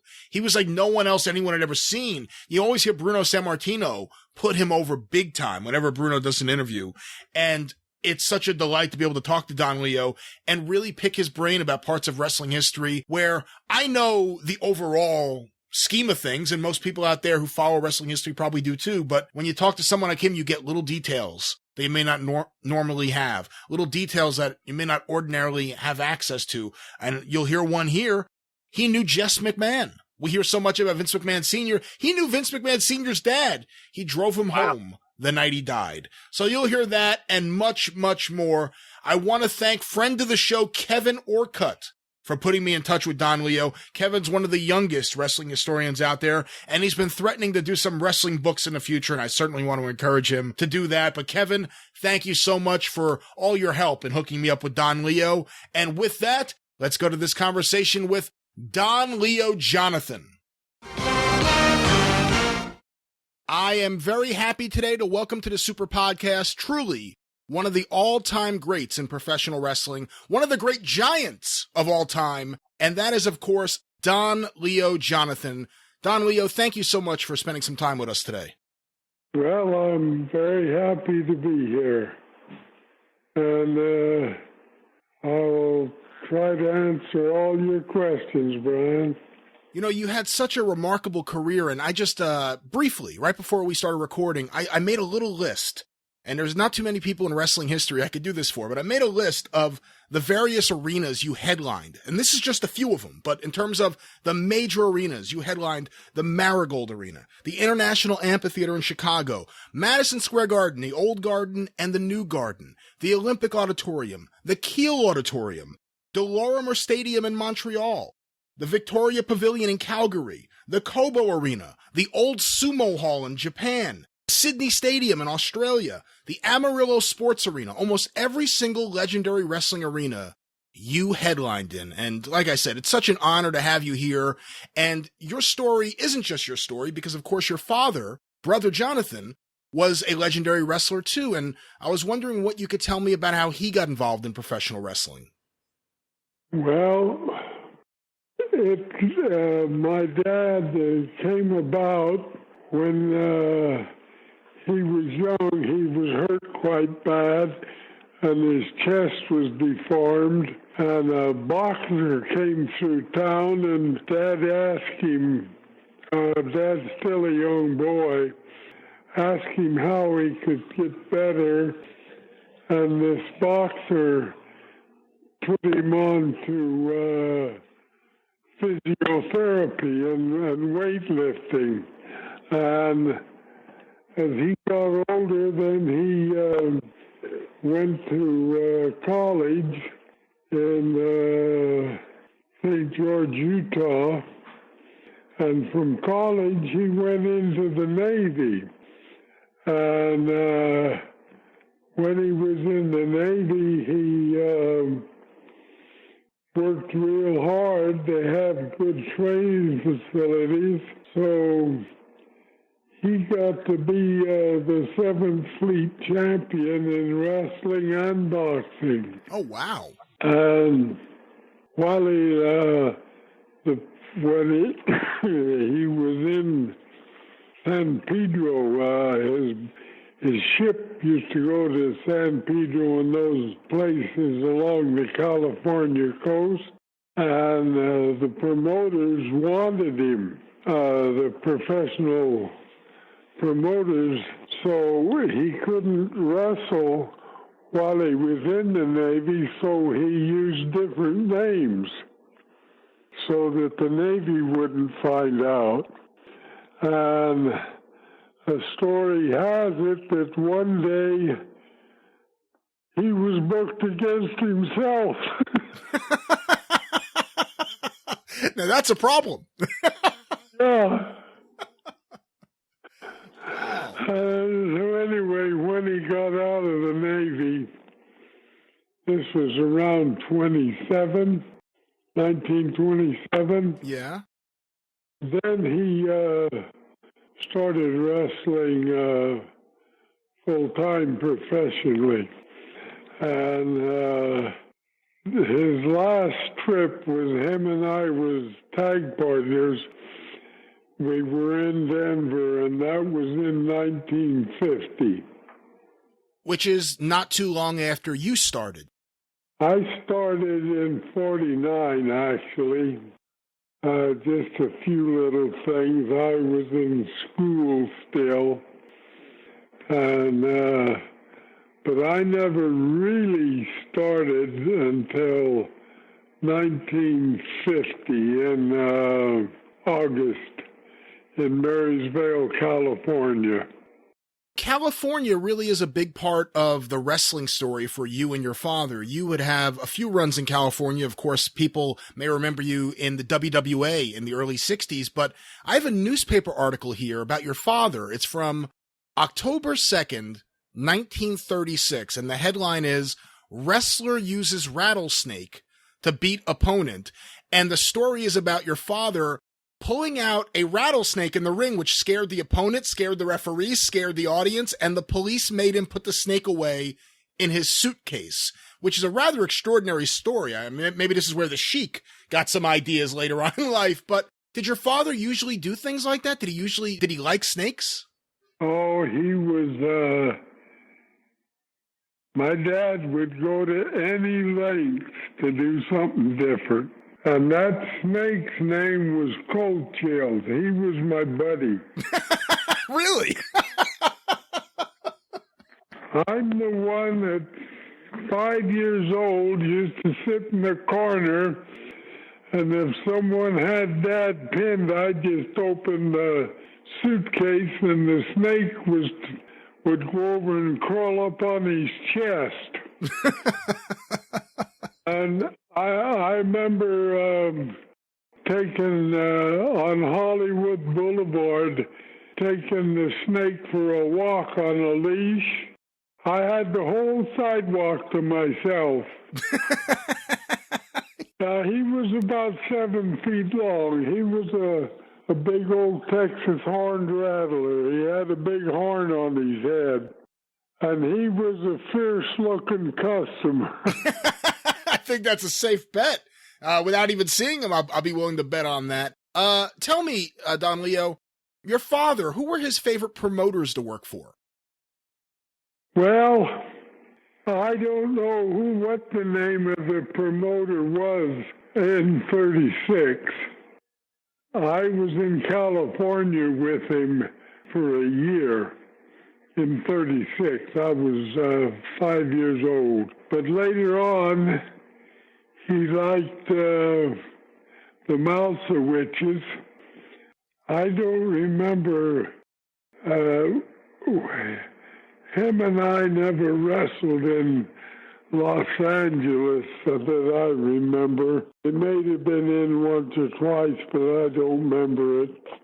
And then Cox, I forget his first name. He run Denver at that time. And we went and spent several months with him. And then Dad got hurt and went back to Salt Lake, and I went to New York. Started by myself. Was that scary?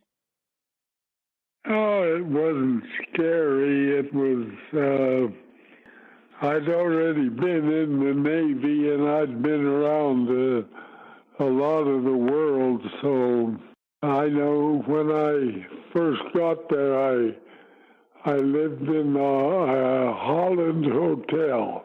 Oh, sure, yeah. That's where the wrestling office was, Tootsmont.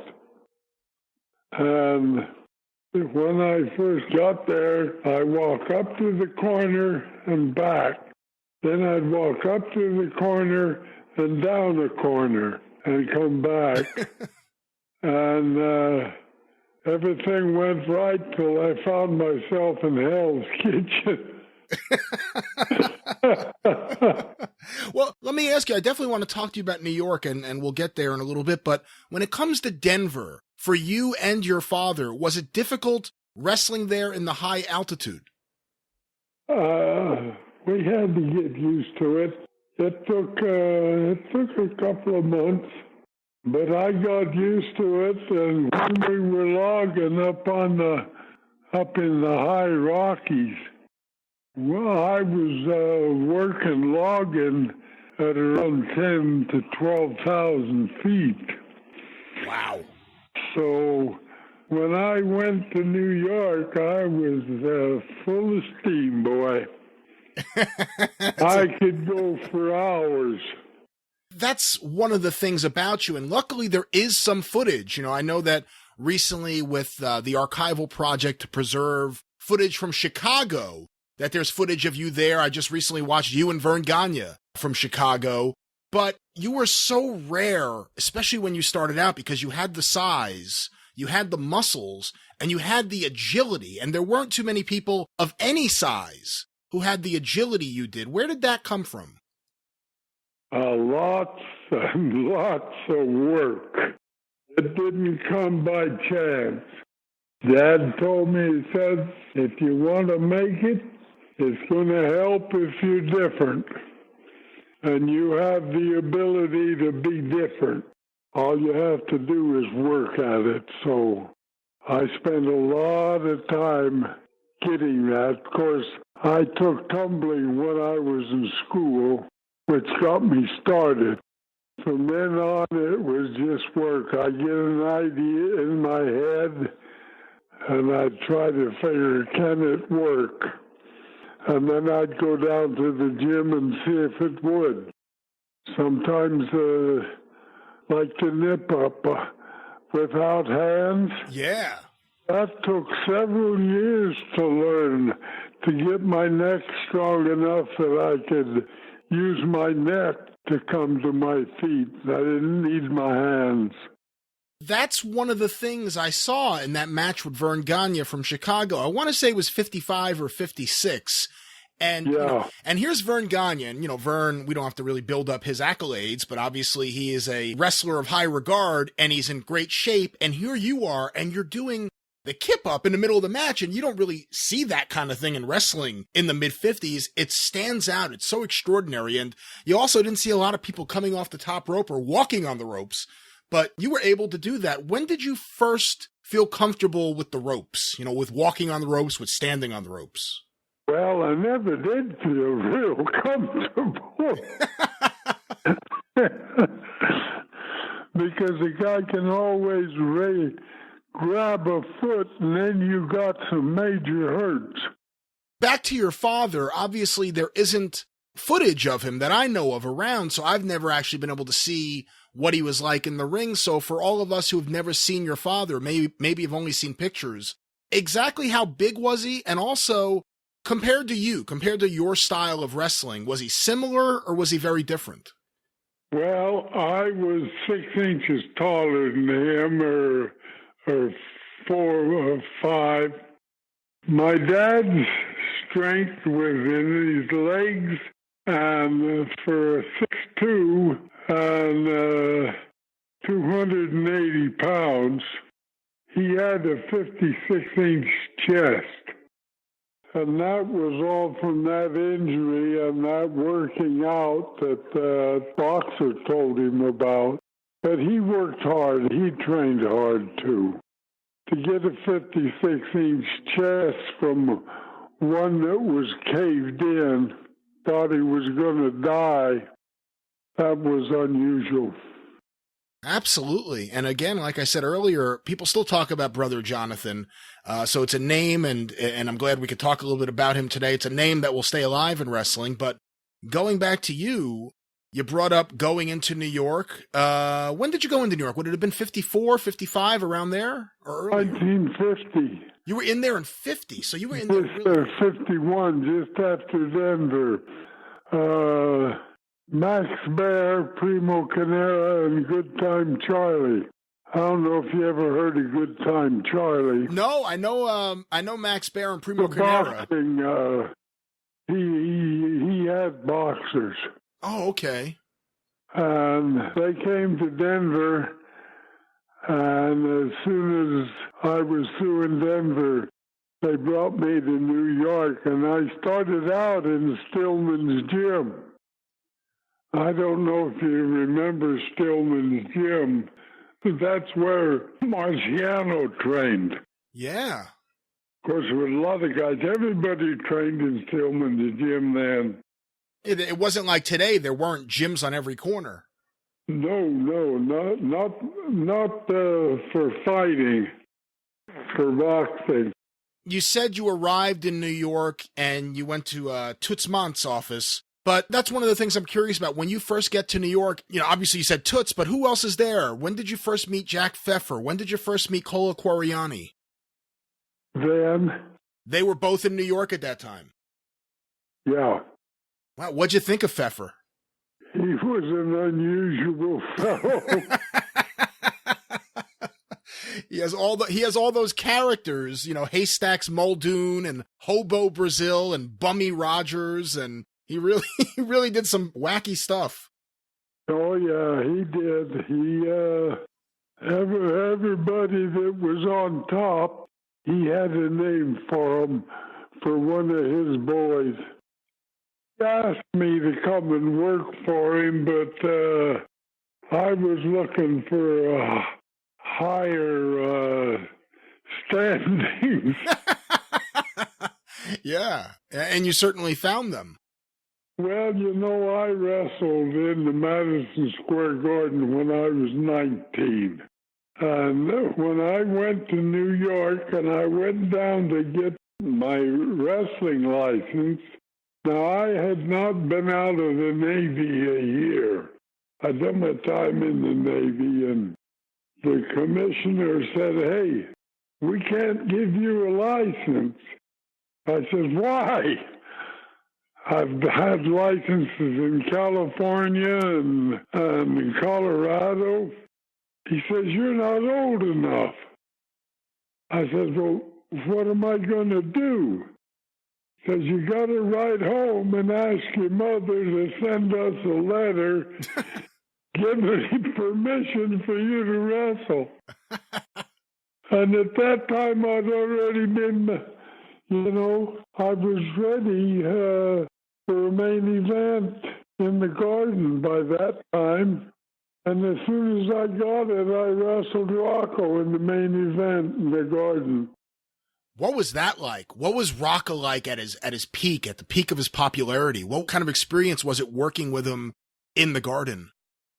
Well, I was a bit nervous, and here's a guy that's been the main event for quite a while at that time, and it's hard to explain it, but I had 4-pound butterflies in my belly. You got to witness Rocca at his peak. You also got to see Bruno Sammartino at his peak in the same area in the Northeast. How would you compare the two in terms of popularity? San Martino was much more popular as time went by. There was a time when I was in New Jersey at an arena the first time they introduced Bruno. Really? Yeah, and Rocco was already a seasoned veteran. So he came a little later, Bruno did. But as far as popularity overall during the run of time, Bruno was much more talked about than Rocco. You ask any Italian in New York who was the best wrestler in the world, it was San Martino. They still say that to this day. Many people in New York. Well, they got good reason to. Well, I brought up Cola Quariani earlier, and of course he would have a lot of involvement with Rocca. You worked with Quariani in the Garden in 1952. Yeah. Do you remember, were they already working together? Was he already helping Rocca behind the scenes? Yes. Yeah, well, when I got there, he was helping him because Rocco didn't speak that good English. He had just come up from Argentina, someplace down there. And Coriani spoke several languages. Spanish was one of them. So Coriani sort of took charge of Rocco for the office. Speaking of the office, so many people, when they think of New York, the first name they think of is Vince McMahon Sr. He wasn't called Senior back then, but Vince McMahon, the promoter. And right. Based on when you went in there, you actually got to know his father, correct? Jess McMahon? I knew Jess quite well. I worked for him quite a bit. He used to like to take me to his outdoor shows.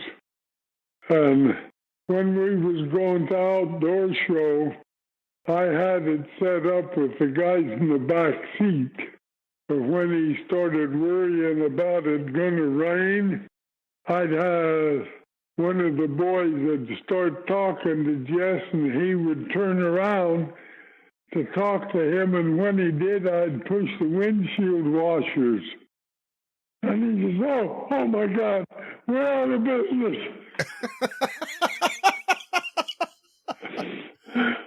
I said, no, it looks pretty good. Look over there, there's blue sky. And he'd turn around, and I'd push the button again. What kind of guy was he? Because obviously, he was a great fellow. Yeah, he was. I really liked old Jess. I was very. I took him to a match, and I don't remember where it was. Pennsylvania, someplace, I think. Anyway, I took him there, and I was going to take him home, and he come and said he's not feeling well, and he was going to get a hotel room. And that's the night he died. Wow, so you were with him the night he died? Yes. And you had already gotten to know him pretty well. You had been riding to shows with him. Yeah. Yeah, and he was fair. As far as promoters go, he was fair. Yeah, there's a lot of promoters that wasn't quite as fair as he was. I think we've already mentioned a few of them. Oh, they were there, too smart. The guys in the office, Finkelstein and those guys that was working the office, liked to play the ponies. And all of the wrestlers' money were put in envelopes on the desk. Well, when they run out of money to bet, they would take all these envelopes out and take $5 out. So I went up to see Toots, and he invited me office. I says, Toots, how much money do you have to steal before your conscience bothers you? He says, oh, about $25,000. I can't believe he answered you. So I made sure that after every match, I was up there when the office opened to give my envelope. You better get up there before they head out to Belmont. Yeah. So they played everything. And when they won, they never put no money back in the envelope. But amongst all of that, Jess McMahon was a very fair promoter.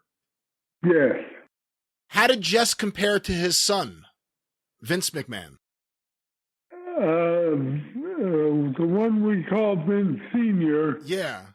He was very fair to me. Of course, I sold out a few gardens for it. Yeah, that'll do it. Yeah, one time there I wrestled at Pedro Morales. Yeah, 1973. And they oversold the tickets by 20,000. They almost tore that garden down. A lot of unhappy people standing outside with no place no seats. I bet. Well, the tickets was going pretty good, and then a couple of days before the match, it sort of stalled out. So they put extra tickets out out around where they have the ticket sales. Well, everybody come the last day, and they oversold the garden by 20,000 people. Which garden did you like working in more? The old garden, what we call the old garden, but I liked the old garden. It had that feeling to it because a lot of the champions I had worked with, they would come and wrestle like 2 times. Galento, I wrestled him. He fought in the garden, in the old garden, and Max Bear, and half a dozen of them that I knew that it had the nostalgia, and that was the first garden that I wrestled in. I think that was technically the third garden, but everyone calls it the old garden now because the most recent one has been there since 1968 or 69. I forget off the top of my head, but you main evented both gardens, and you main evented against Pedro. You main evented against Antonino Rocca. You were really in New York for so many historic things. And one thing I wanted to ask you about, if you remember or not, because so much of this history is not documented. But from what I've done research on, do you remember, were you on the very first television show that was taped and aired in Manhattan for wrestling? I was. And that was me. And I was wrestling a fellow from Texas. And we were on the first match. And it was the first match that went coast to coast, the first television broadcast that went coast to coast. And that would have been out of the television studio, which later was owned by Sony on 54th Street, I think, over on the west side by Hell's Kitchen. I don't remember where it was now. I thought it was New Jersey, but I'm not, my mind is a little fuzzy on some things. No, I could be wrong too. But what was that? Never admit you're wrong. Well, let me ask you this. You were involved in wrestling right before television. What was television like in the locker room? Were guys scared that it would hurt the house shows? Were there guys who were very progressive and realized that television was the future? What was it like when television first hit the wrestling business? We had them both. There was both. I like television. As a matter of fact, when I got into the Hall of Fame, that's what my category was television. Because I was right there pretty much from the start. You really were, and you were also on so many of the key television shows. You were on the TV coming out of Los Angeles, you were on the TV coming out of Chicago, and then you were on the TV coming out of the Northeast, whether it was Bridgeport, Connecticut, New York City, or Washington, D.C. You were really on every major early wrestling show. Yeah. And that's the promoters done that for me because they wanted me. And a lot of the promoters, I have to give them credit as far as I'm concerned because they put me in a position to do that. Fred Kohler was the promoter in Chicago, and of course, like I said, you were on those TV shows. What was it like being in Chicago at that time with the Dumont Television Network? That was from Marigold Garden. Yes, Marigold Arena. I think his name was Jack Brickhouse. Yeah. I went in, they called me up and wanted me to come to Chicago and see how I would do on that TV. How did you do? They were looking for people to enhance their product. And it really was a hot period in Chicago because you had Verne Gagne, you had Lou Thez, you had a lot of young guys coming into the business. You had Reggie Lasowski, who later became the Crusher. You had Dick the Bruiser. What was it like? I mean, was that a good crew to be a part of? Yeah, I associated with a lot of those fellows, and I knew them all and probably wrestled them all. I have at the Cauliflower Alley Club many, many times I have people come up to me and says, "Oh, I wrestled you in Chicago," and I don't even remember their names. One guy you got to wrestle in Chicago was Lou Thez, legendary NWA champion. Do you remember the first time you got to work with Lou Thez, what that was like? No, I wrestled with Lou Thez in Denver. Oh, talking about Lou Thez, he came into San Francisco when I first started, and he told the promoter, he says, "Why don't you put Garibaldi's and the Jonathans together? It'll be the first time a father and son tag team has ever been." So I knew Lou a long time, the same as Jack Dempsey. Jack Dempsey was a family friend. When I went to New York and things wasn't working out with the boxing, he said, "Turn strictly to wrestling." He says, "Leave that boxing alone. They're not going to treat you right." Did you ever go to his restaurant? Oh, yes, I did. I used to go there and talk to him all the time. He was a good friend. When did your family first meet Jack Dempsey? Back in the 30s. My dad knew him the best.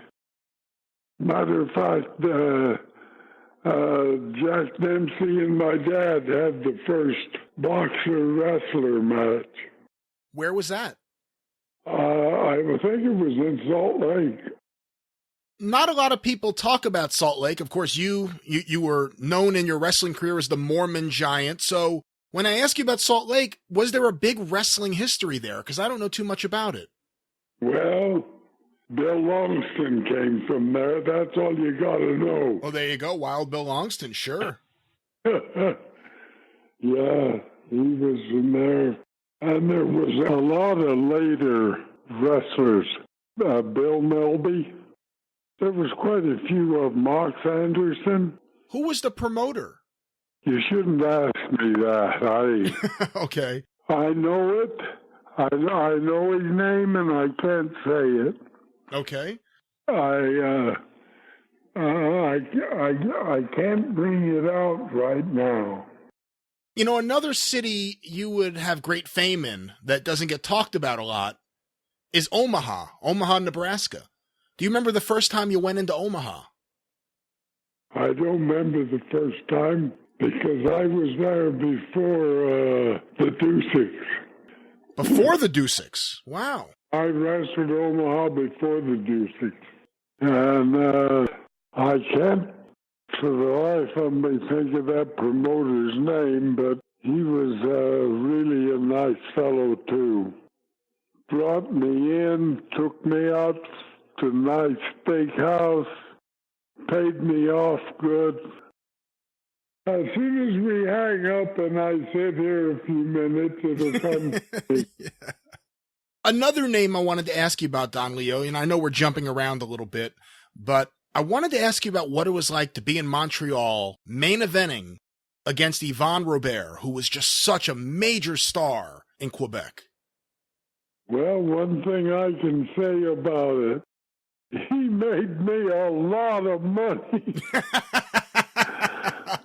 Oh, yeah, I wrestled Yvon Robert in every every place they had mosquitoes and black flies. And if you ever been to Quebec, you know what I mean.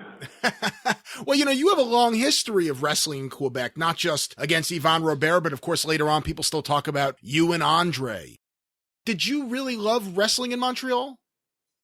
I did, after I learned a little French. Yeah, you have to, yeah. Yeah, it was a little difficult at first, but I finally learned enough that I could travel by myself and get the directions from people on the street. So yeah, but I loved Montreal. When I first went there, I was sort of in awe of it, with the blind pigs and the people staying up all night and cheating the election system. Oh, it was quite an experience for a young fellow. What was it like main eventing, though, against a local legend like Yvan Robert? Did those fans try to get you every night? Yeah. That Yvonne was bad. Him and Larry Moquet. You get him down, you get him in a bad spot, and they'd holler out to the crowd, aidez-moi, aidez-moi. That means help me. Yeah. And then all hell would break loose. I knocked out more guys off the edge of the ring. I couldn't even count them all. I got so a one punch would do it. I just go down there, down the ropes before they'd get in. Oh, it was terrible. But you know who was the greatest guy I wrestled in Montreal? No, who? Kowalski. Again, another guy who was a major star everywhere, and especially in Montreal. Talk to me a little bit about Killer Kowalski. Killer Kowalski was a fine gentleman. He was mean and tough in the ring, but outside of the ring, he was a nice fellow. And him and I used to talk religion all the time, because he hadn't really found a religion that he wanted to be with. I was pretty much satisfied with being an elder in the Mormon church, and I used to talk to him, and he would take me to the big Catholic cathedrals, and we'd go there and light candles and say prayers, and we'd done that all over Quebec. And then he got with a couple of more religions, and then he thought he was going to learn to live on air. Almost killed him. Went down to 180 pounds. Wait, he thought he was going to live on air? Yeah. No one tried to talk him out of that? Yes. Everybody he knew tried to talk him out of it. Pretty soon the doctor said, you better get some fat on you or your kidneys are going to drop. It was terrible, a great big old guy like him. And at one time, he was down to around 160. And Eddie Quinn had a good talking to him. Eddie was the promoter of Montreal then. What did you think of Eddie? Was he fair? I would say he was fair, but he never, he still thought he was a Boston mobster. Because he came from Boston, that's right. Yeah. He talked that funny way that gangsters talk on the movies. And he would, a lot of these guys he never treated right. He would call them out in front of people. And sometimes his innuendos were very hurtful. And you can't do anything because he's the promoter. He can leave. Well, that's about it. That's what I've done. Yeah. You walked out? Several times. When you mention Eddie Quinn, I also think of Paul Bowser. Did you work for Paul Bowser? Oh, yeah. In Boston? Yes. And was he fair? Yes. Yes, he was of an old school, and his wife was an old professional wrestler. Yes, I liked him. I remember a letter. He had a letter on his office. It was laying there, and it was addressed to Pale Boozer.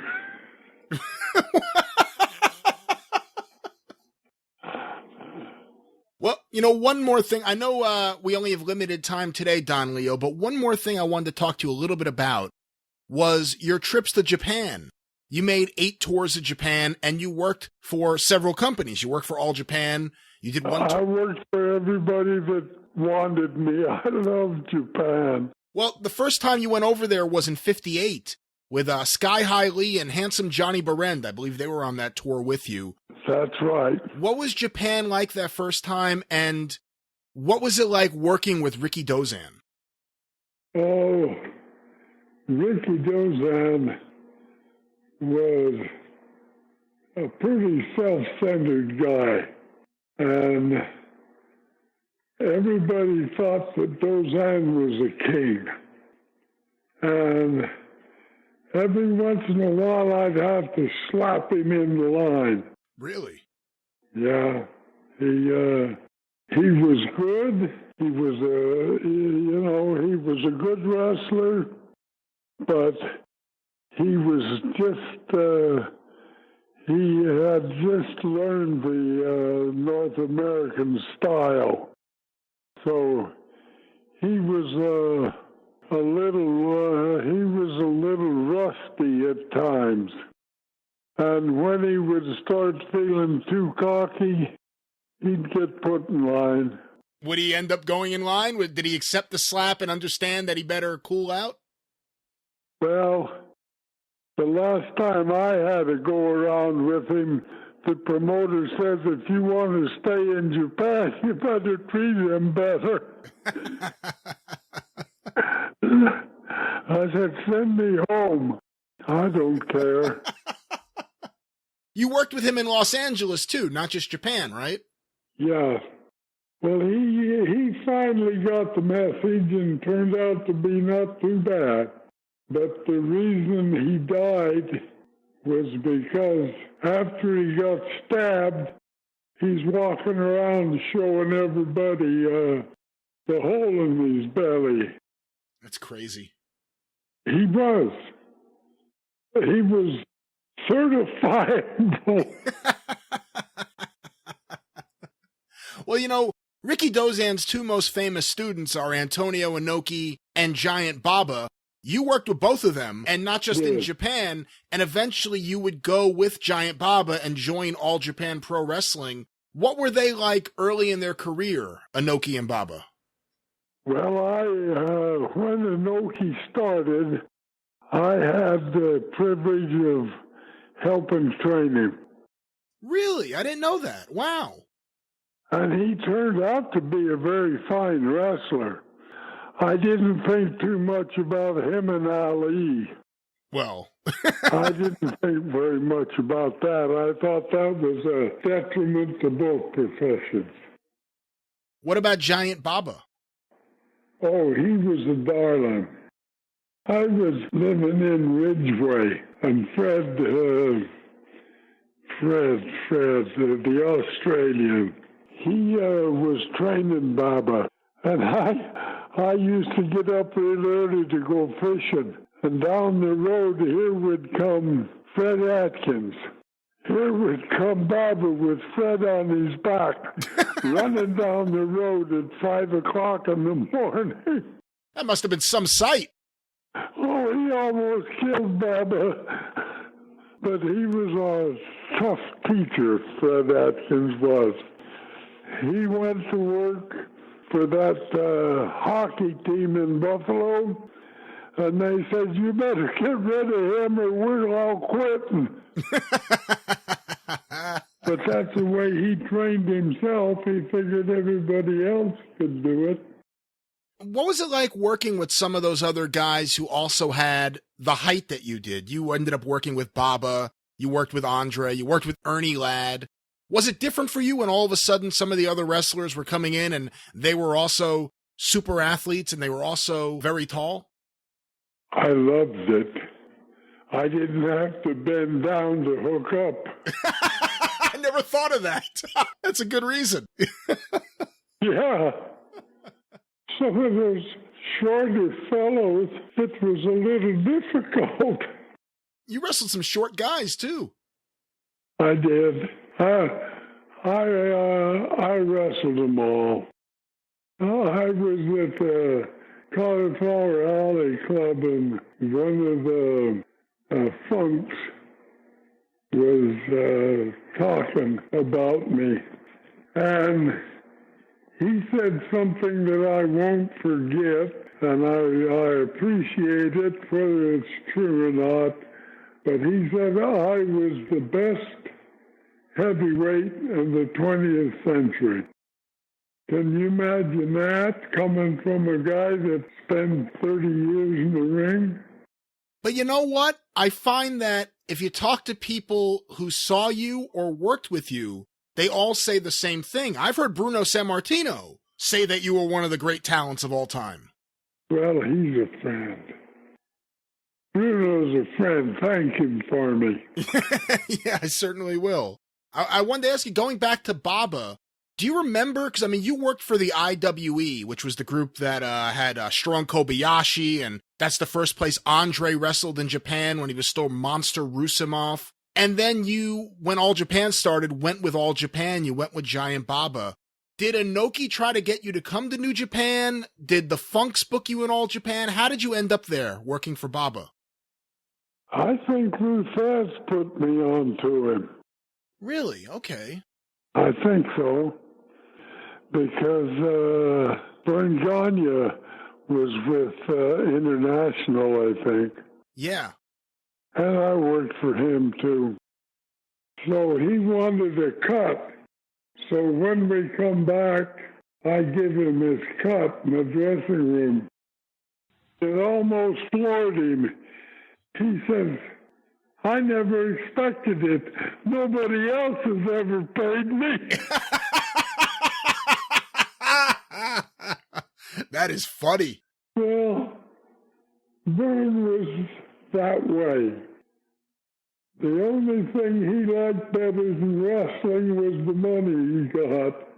What was it like for you when all of a sudden a lot of your contemporaries, Verne Gagne, The Sheik, Dick the Bruiser, Eddie Graham, you know, one after another, and there are more obviously, but all of a sudden they're not just wrestlers. All of a sudden they buy into different promotions and they're the promoters. Was that different for you when all of a sudden the guys you were working with were the boss? Well, that's a tough one because there's a lot of mixed emotions there. Sometimes guys that was your bestest buddies turn out to be businessmen, and they want to keep as much for themselves as they can. Yeah, they got to go to the racetrack. One that I never worked for was Eddie Gossett, who was later Graham. Yeah, Eddie Graham in Florida, sure. Yeah.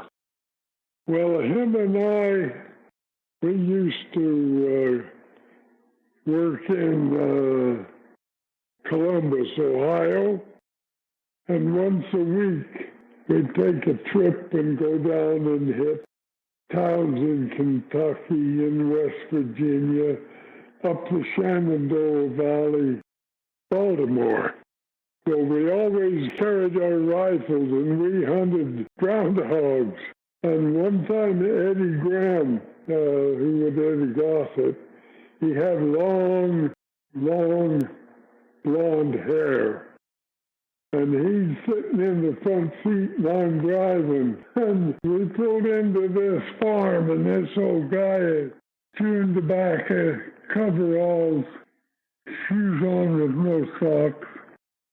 And we asked him if we could shoot groundhogs on his place. And he says, sure. And he says, is that pretty girl there going to shoot too?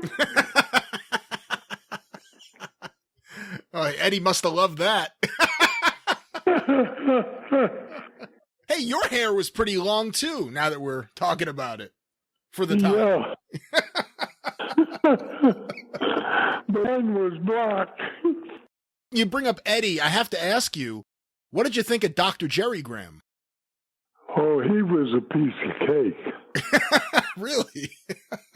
Oh, he got the demon rum took him over.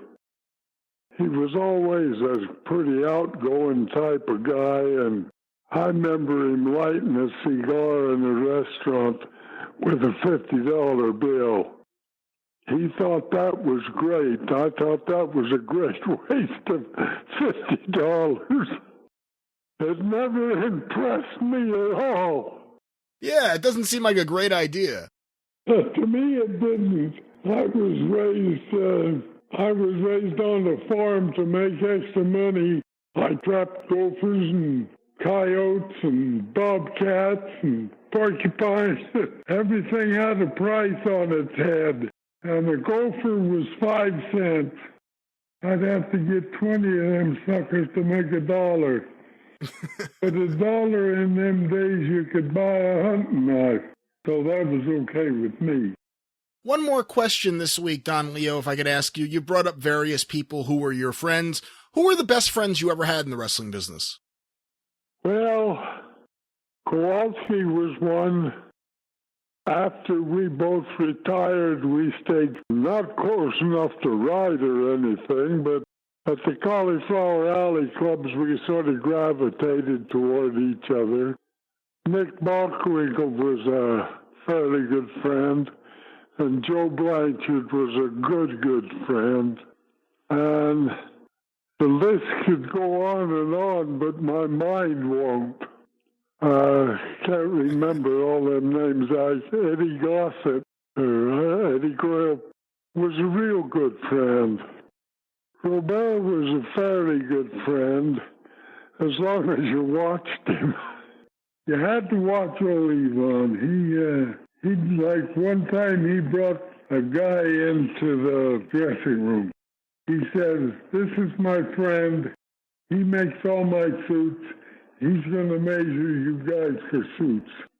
Oh, okay, Yvonne. When he got through measuring everybody, Yvonne says, "Now remember my cup." I thought, well, he's doing us a favor.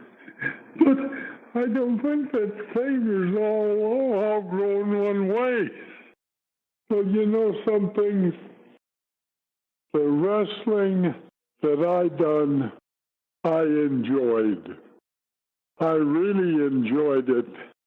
And I've had fans tell me, well, you must not have been in too much trouble. You had a smile on your face. And I'd tell them I had a smile on my face because I was loving it. I enjoyed wrestling. And I'd get hurt, and I couldn't wait to get back in shape to get back into the ring because it was something, no matter what country I was in. In South Africa, I wrestled some tough guys, and a lot of them hurt me. But I loved it. Not a masochist or anything, I just liked wrestling. Boom! There it is, Don Leo Jonathan. You'll actually be hearing more of him on the show, I believe, in the coming weeks, so stay tuned. We have a few more things recorded and a few more things that we're planning on recording, but what a delight, what an honor to be able to speak to one of the great living legends of professional wrestling right now, Don Leo Jonathan. But with that, Scott, we're going to wrap up the show. Anything you want to say here at the end of the program? Tally-ho. Okay. Tally-ho. Okay, once is enough. You can turn that crap off now. How can the listeners stay in touch with you, you smartass? I am on Instagram. They can find me on Instagram, where I do hilarious graphics, witticisms, and so on to go on along with those graphics. And maybe 5% of the time, it's even wrestling related. Hold on, what graphics do you do? What are you talking about? Stolen graphics. You know? Like everybody else on that damn thing. Occasionally I take a nice picture of myself. Those go over pretty good. Nobody calls them I do graphics. No one says I do graphics when they just post pictures. I say it, buddy. I do lots of graphics. You sound like you're a graphic designer when you say that. Well, you know, from a small acorn, a mighty oak will one day grow. So... Well, you can check out his graphics, his small graphics. He's like R. Crumb over here. Go to how can they access all your graphics? I'm over there on Instagram at an address that I can't think of at the moment. I think you're at Scott Cornish. I'm also on. I think I'm S Cornish or S Cornish 2. Yeah. Scott Cornish 2. And people always ask about that, and it's because somebody out there has my name. And because I have not yet been verified for my worthless contributions to social media, I don't have that little check mark that you don't get on Instagram. But I also don't have it on Twitter, where you can find me on Twitter as well. Well, there we go. And of course, you'll be back here in the co-host chair pretty soon. And hey, we may have some Star Wars coming up pretty soon. And of course, you'll be a big part of those. But as we wrap things up, of course, in-house notes, you can follow the show on Twitter at 605pod. You can follow me on Twitter at Great Brian Last, and you can follow the Arcadian Vanguard Podcast Network on Twitter at Superpodcasts. You can follow the show on Facebook by liking the page at facebook.com/superpodcast. You can go there to see the official Travis Heckle artwork. You get show updates, vote for the top 10, get to comment about what you like on the show, the central hub for all social media for the Super Podcast, facebook.com/superpodcast. If you already like that page, and we will check, if you already like that page, then you're welcome to join the Mothership Facebook group, facebook.com/groups/superpod talk.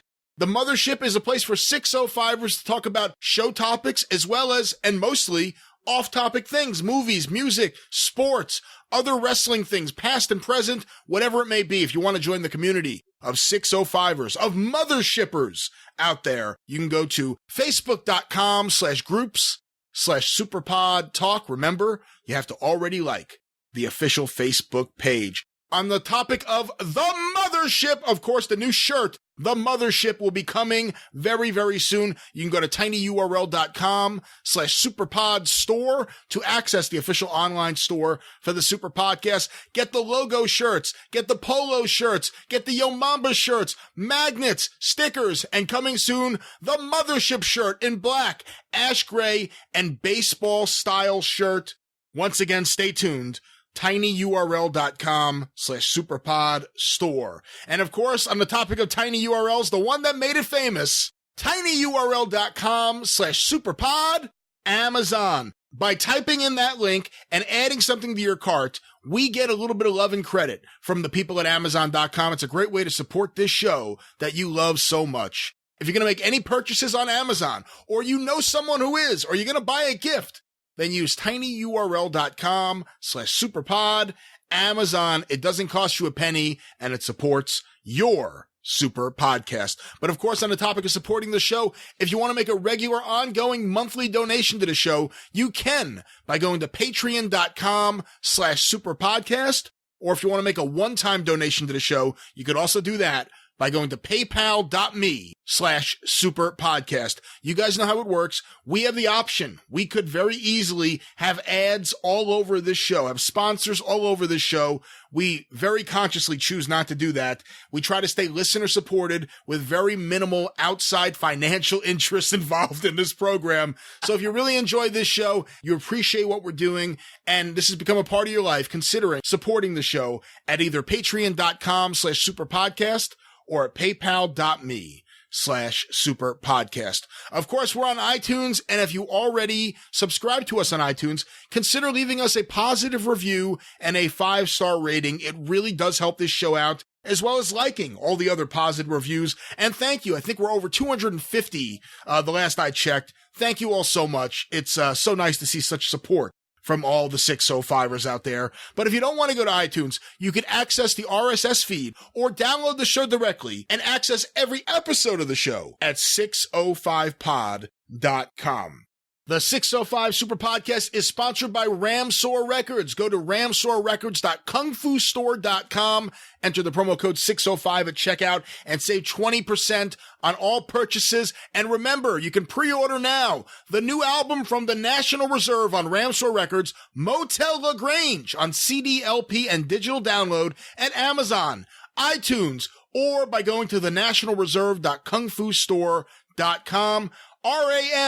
RAMSEUR, ramsourrecords.kungfustore.com. If there's anything you'd like to send into the show, you can do so by sending it to the 605 Super Podcast, P.O. Box 1242, Morristown, New Jersey, 07962. That's the 605 Super Podcast, the Mothership! P.O. Box 1242, Morristown, New Jersey, 07962. I want to invite everyone to check out some of the other fine shows on the Arcadian Vanguard Podcast Network, including Breaking Kayfabe with Bowdrin and Barry, available every week at bowdrinpod.com. Ron Fuller's Studcast, available every week at fullerpod.com. And of course, Scott Bowden's Kentucky Fried Wrestling at kfrpod.com. All Arcadian Vanguard shows are available on iTunes, Stitcher, Google Play, Podcast Addict, TuneIn Radio, and wherever you find your favorite podcasts. And of course, the 605 Super Podcast is a production of the Arcadian Vanguard Podcast Network. Scott, we're about to wrap things up. Anything else you want to say? So long, fans, from the Empire State of New York. Okay, there's your sign off. But for the wrestling humorist Scott Cornish, I'm the great Brian Last. Until next time, tally ho!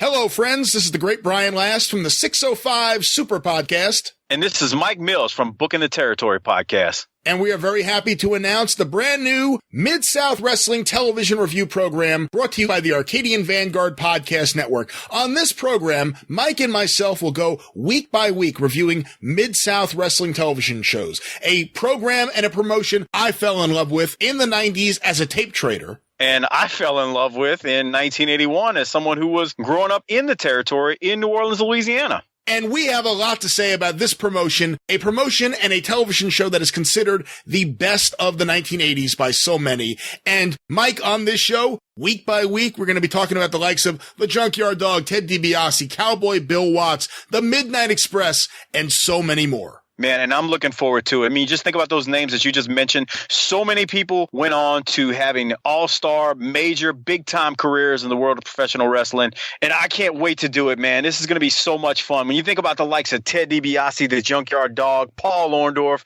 all those names, people that just went on to just such great careers in the world of professional wrestling, and it's just going to be a lot of fun, man. You're going to see these folks from early on, before they became these, I guess, megastars in Mid-South Wrestling, burning the territory up, setting the territory on fire. Going to be a blast, Brian. I can't wait to do it. So subscribe wherever it is that you get your favorite podcasts and get ready. We will be bringing you the best of Mid-South Wrestling television.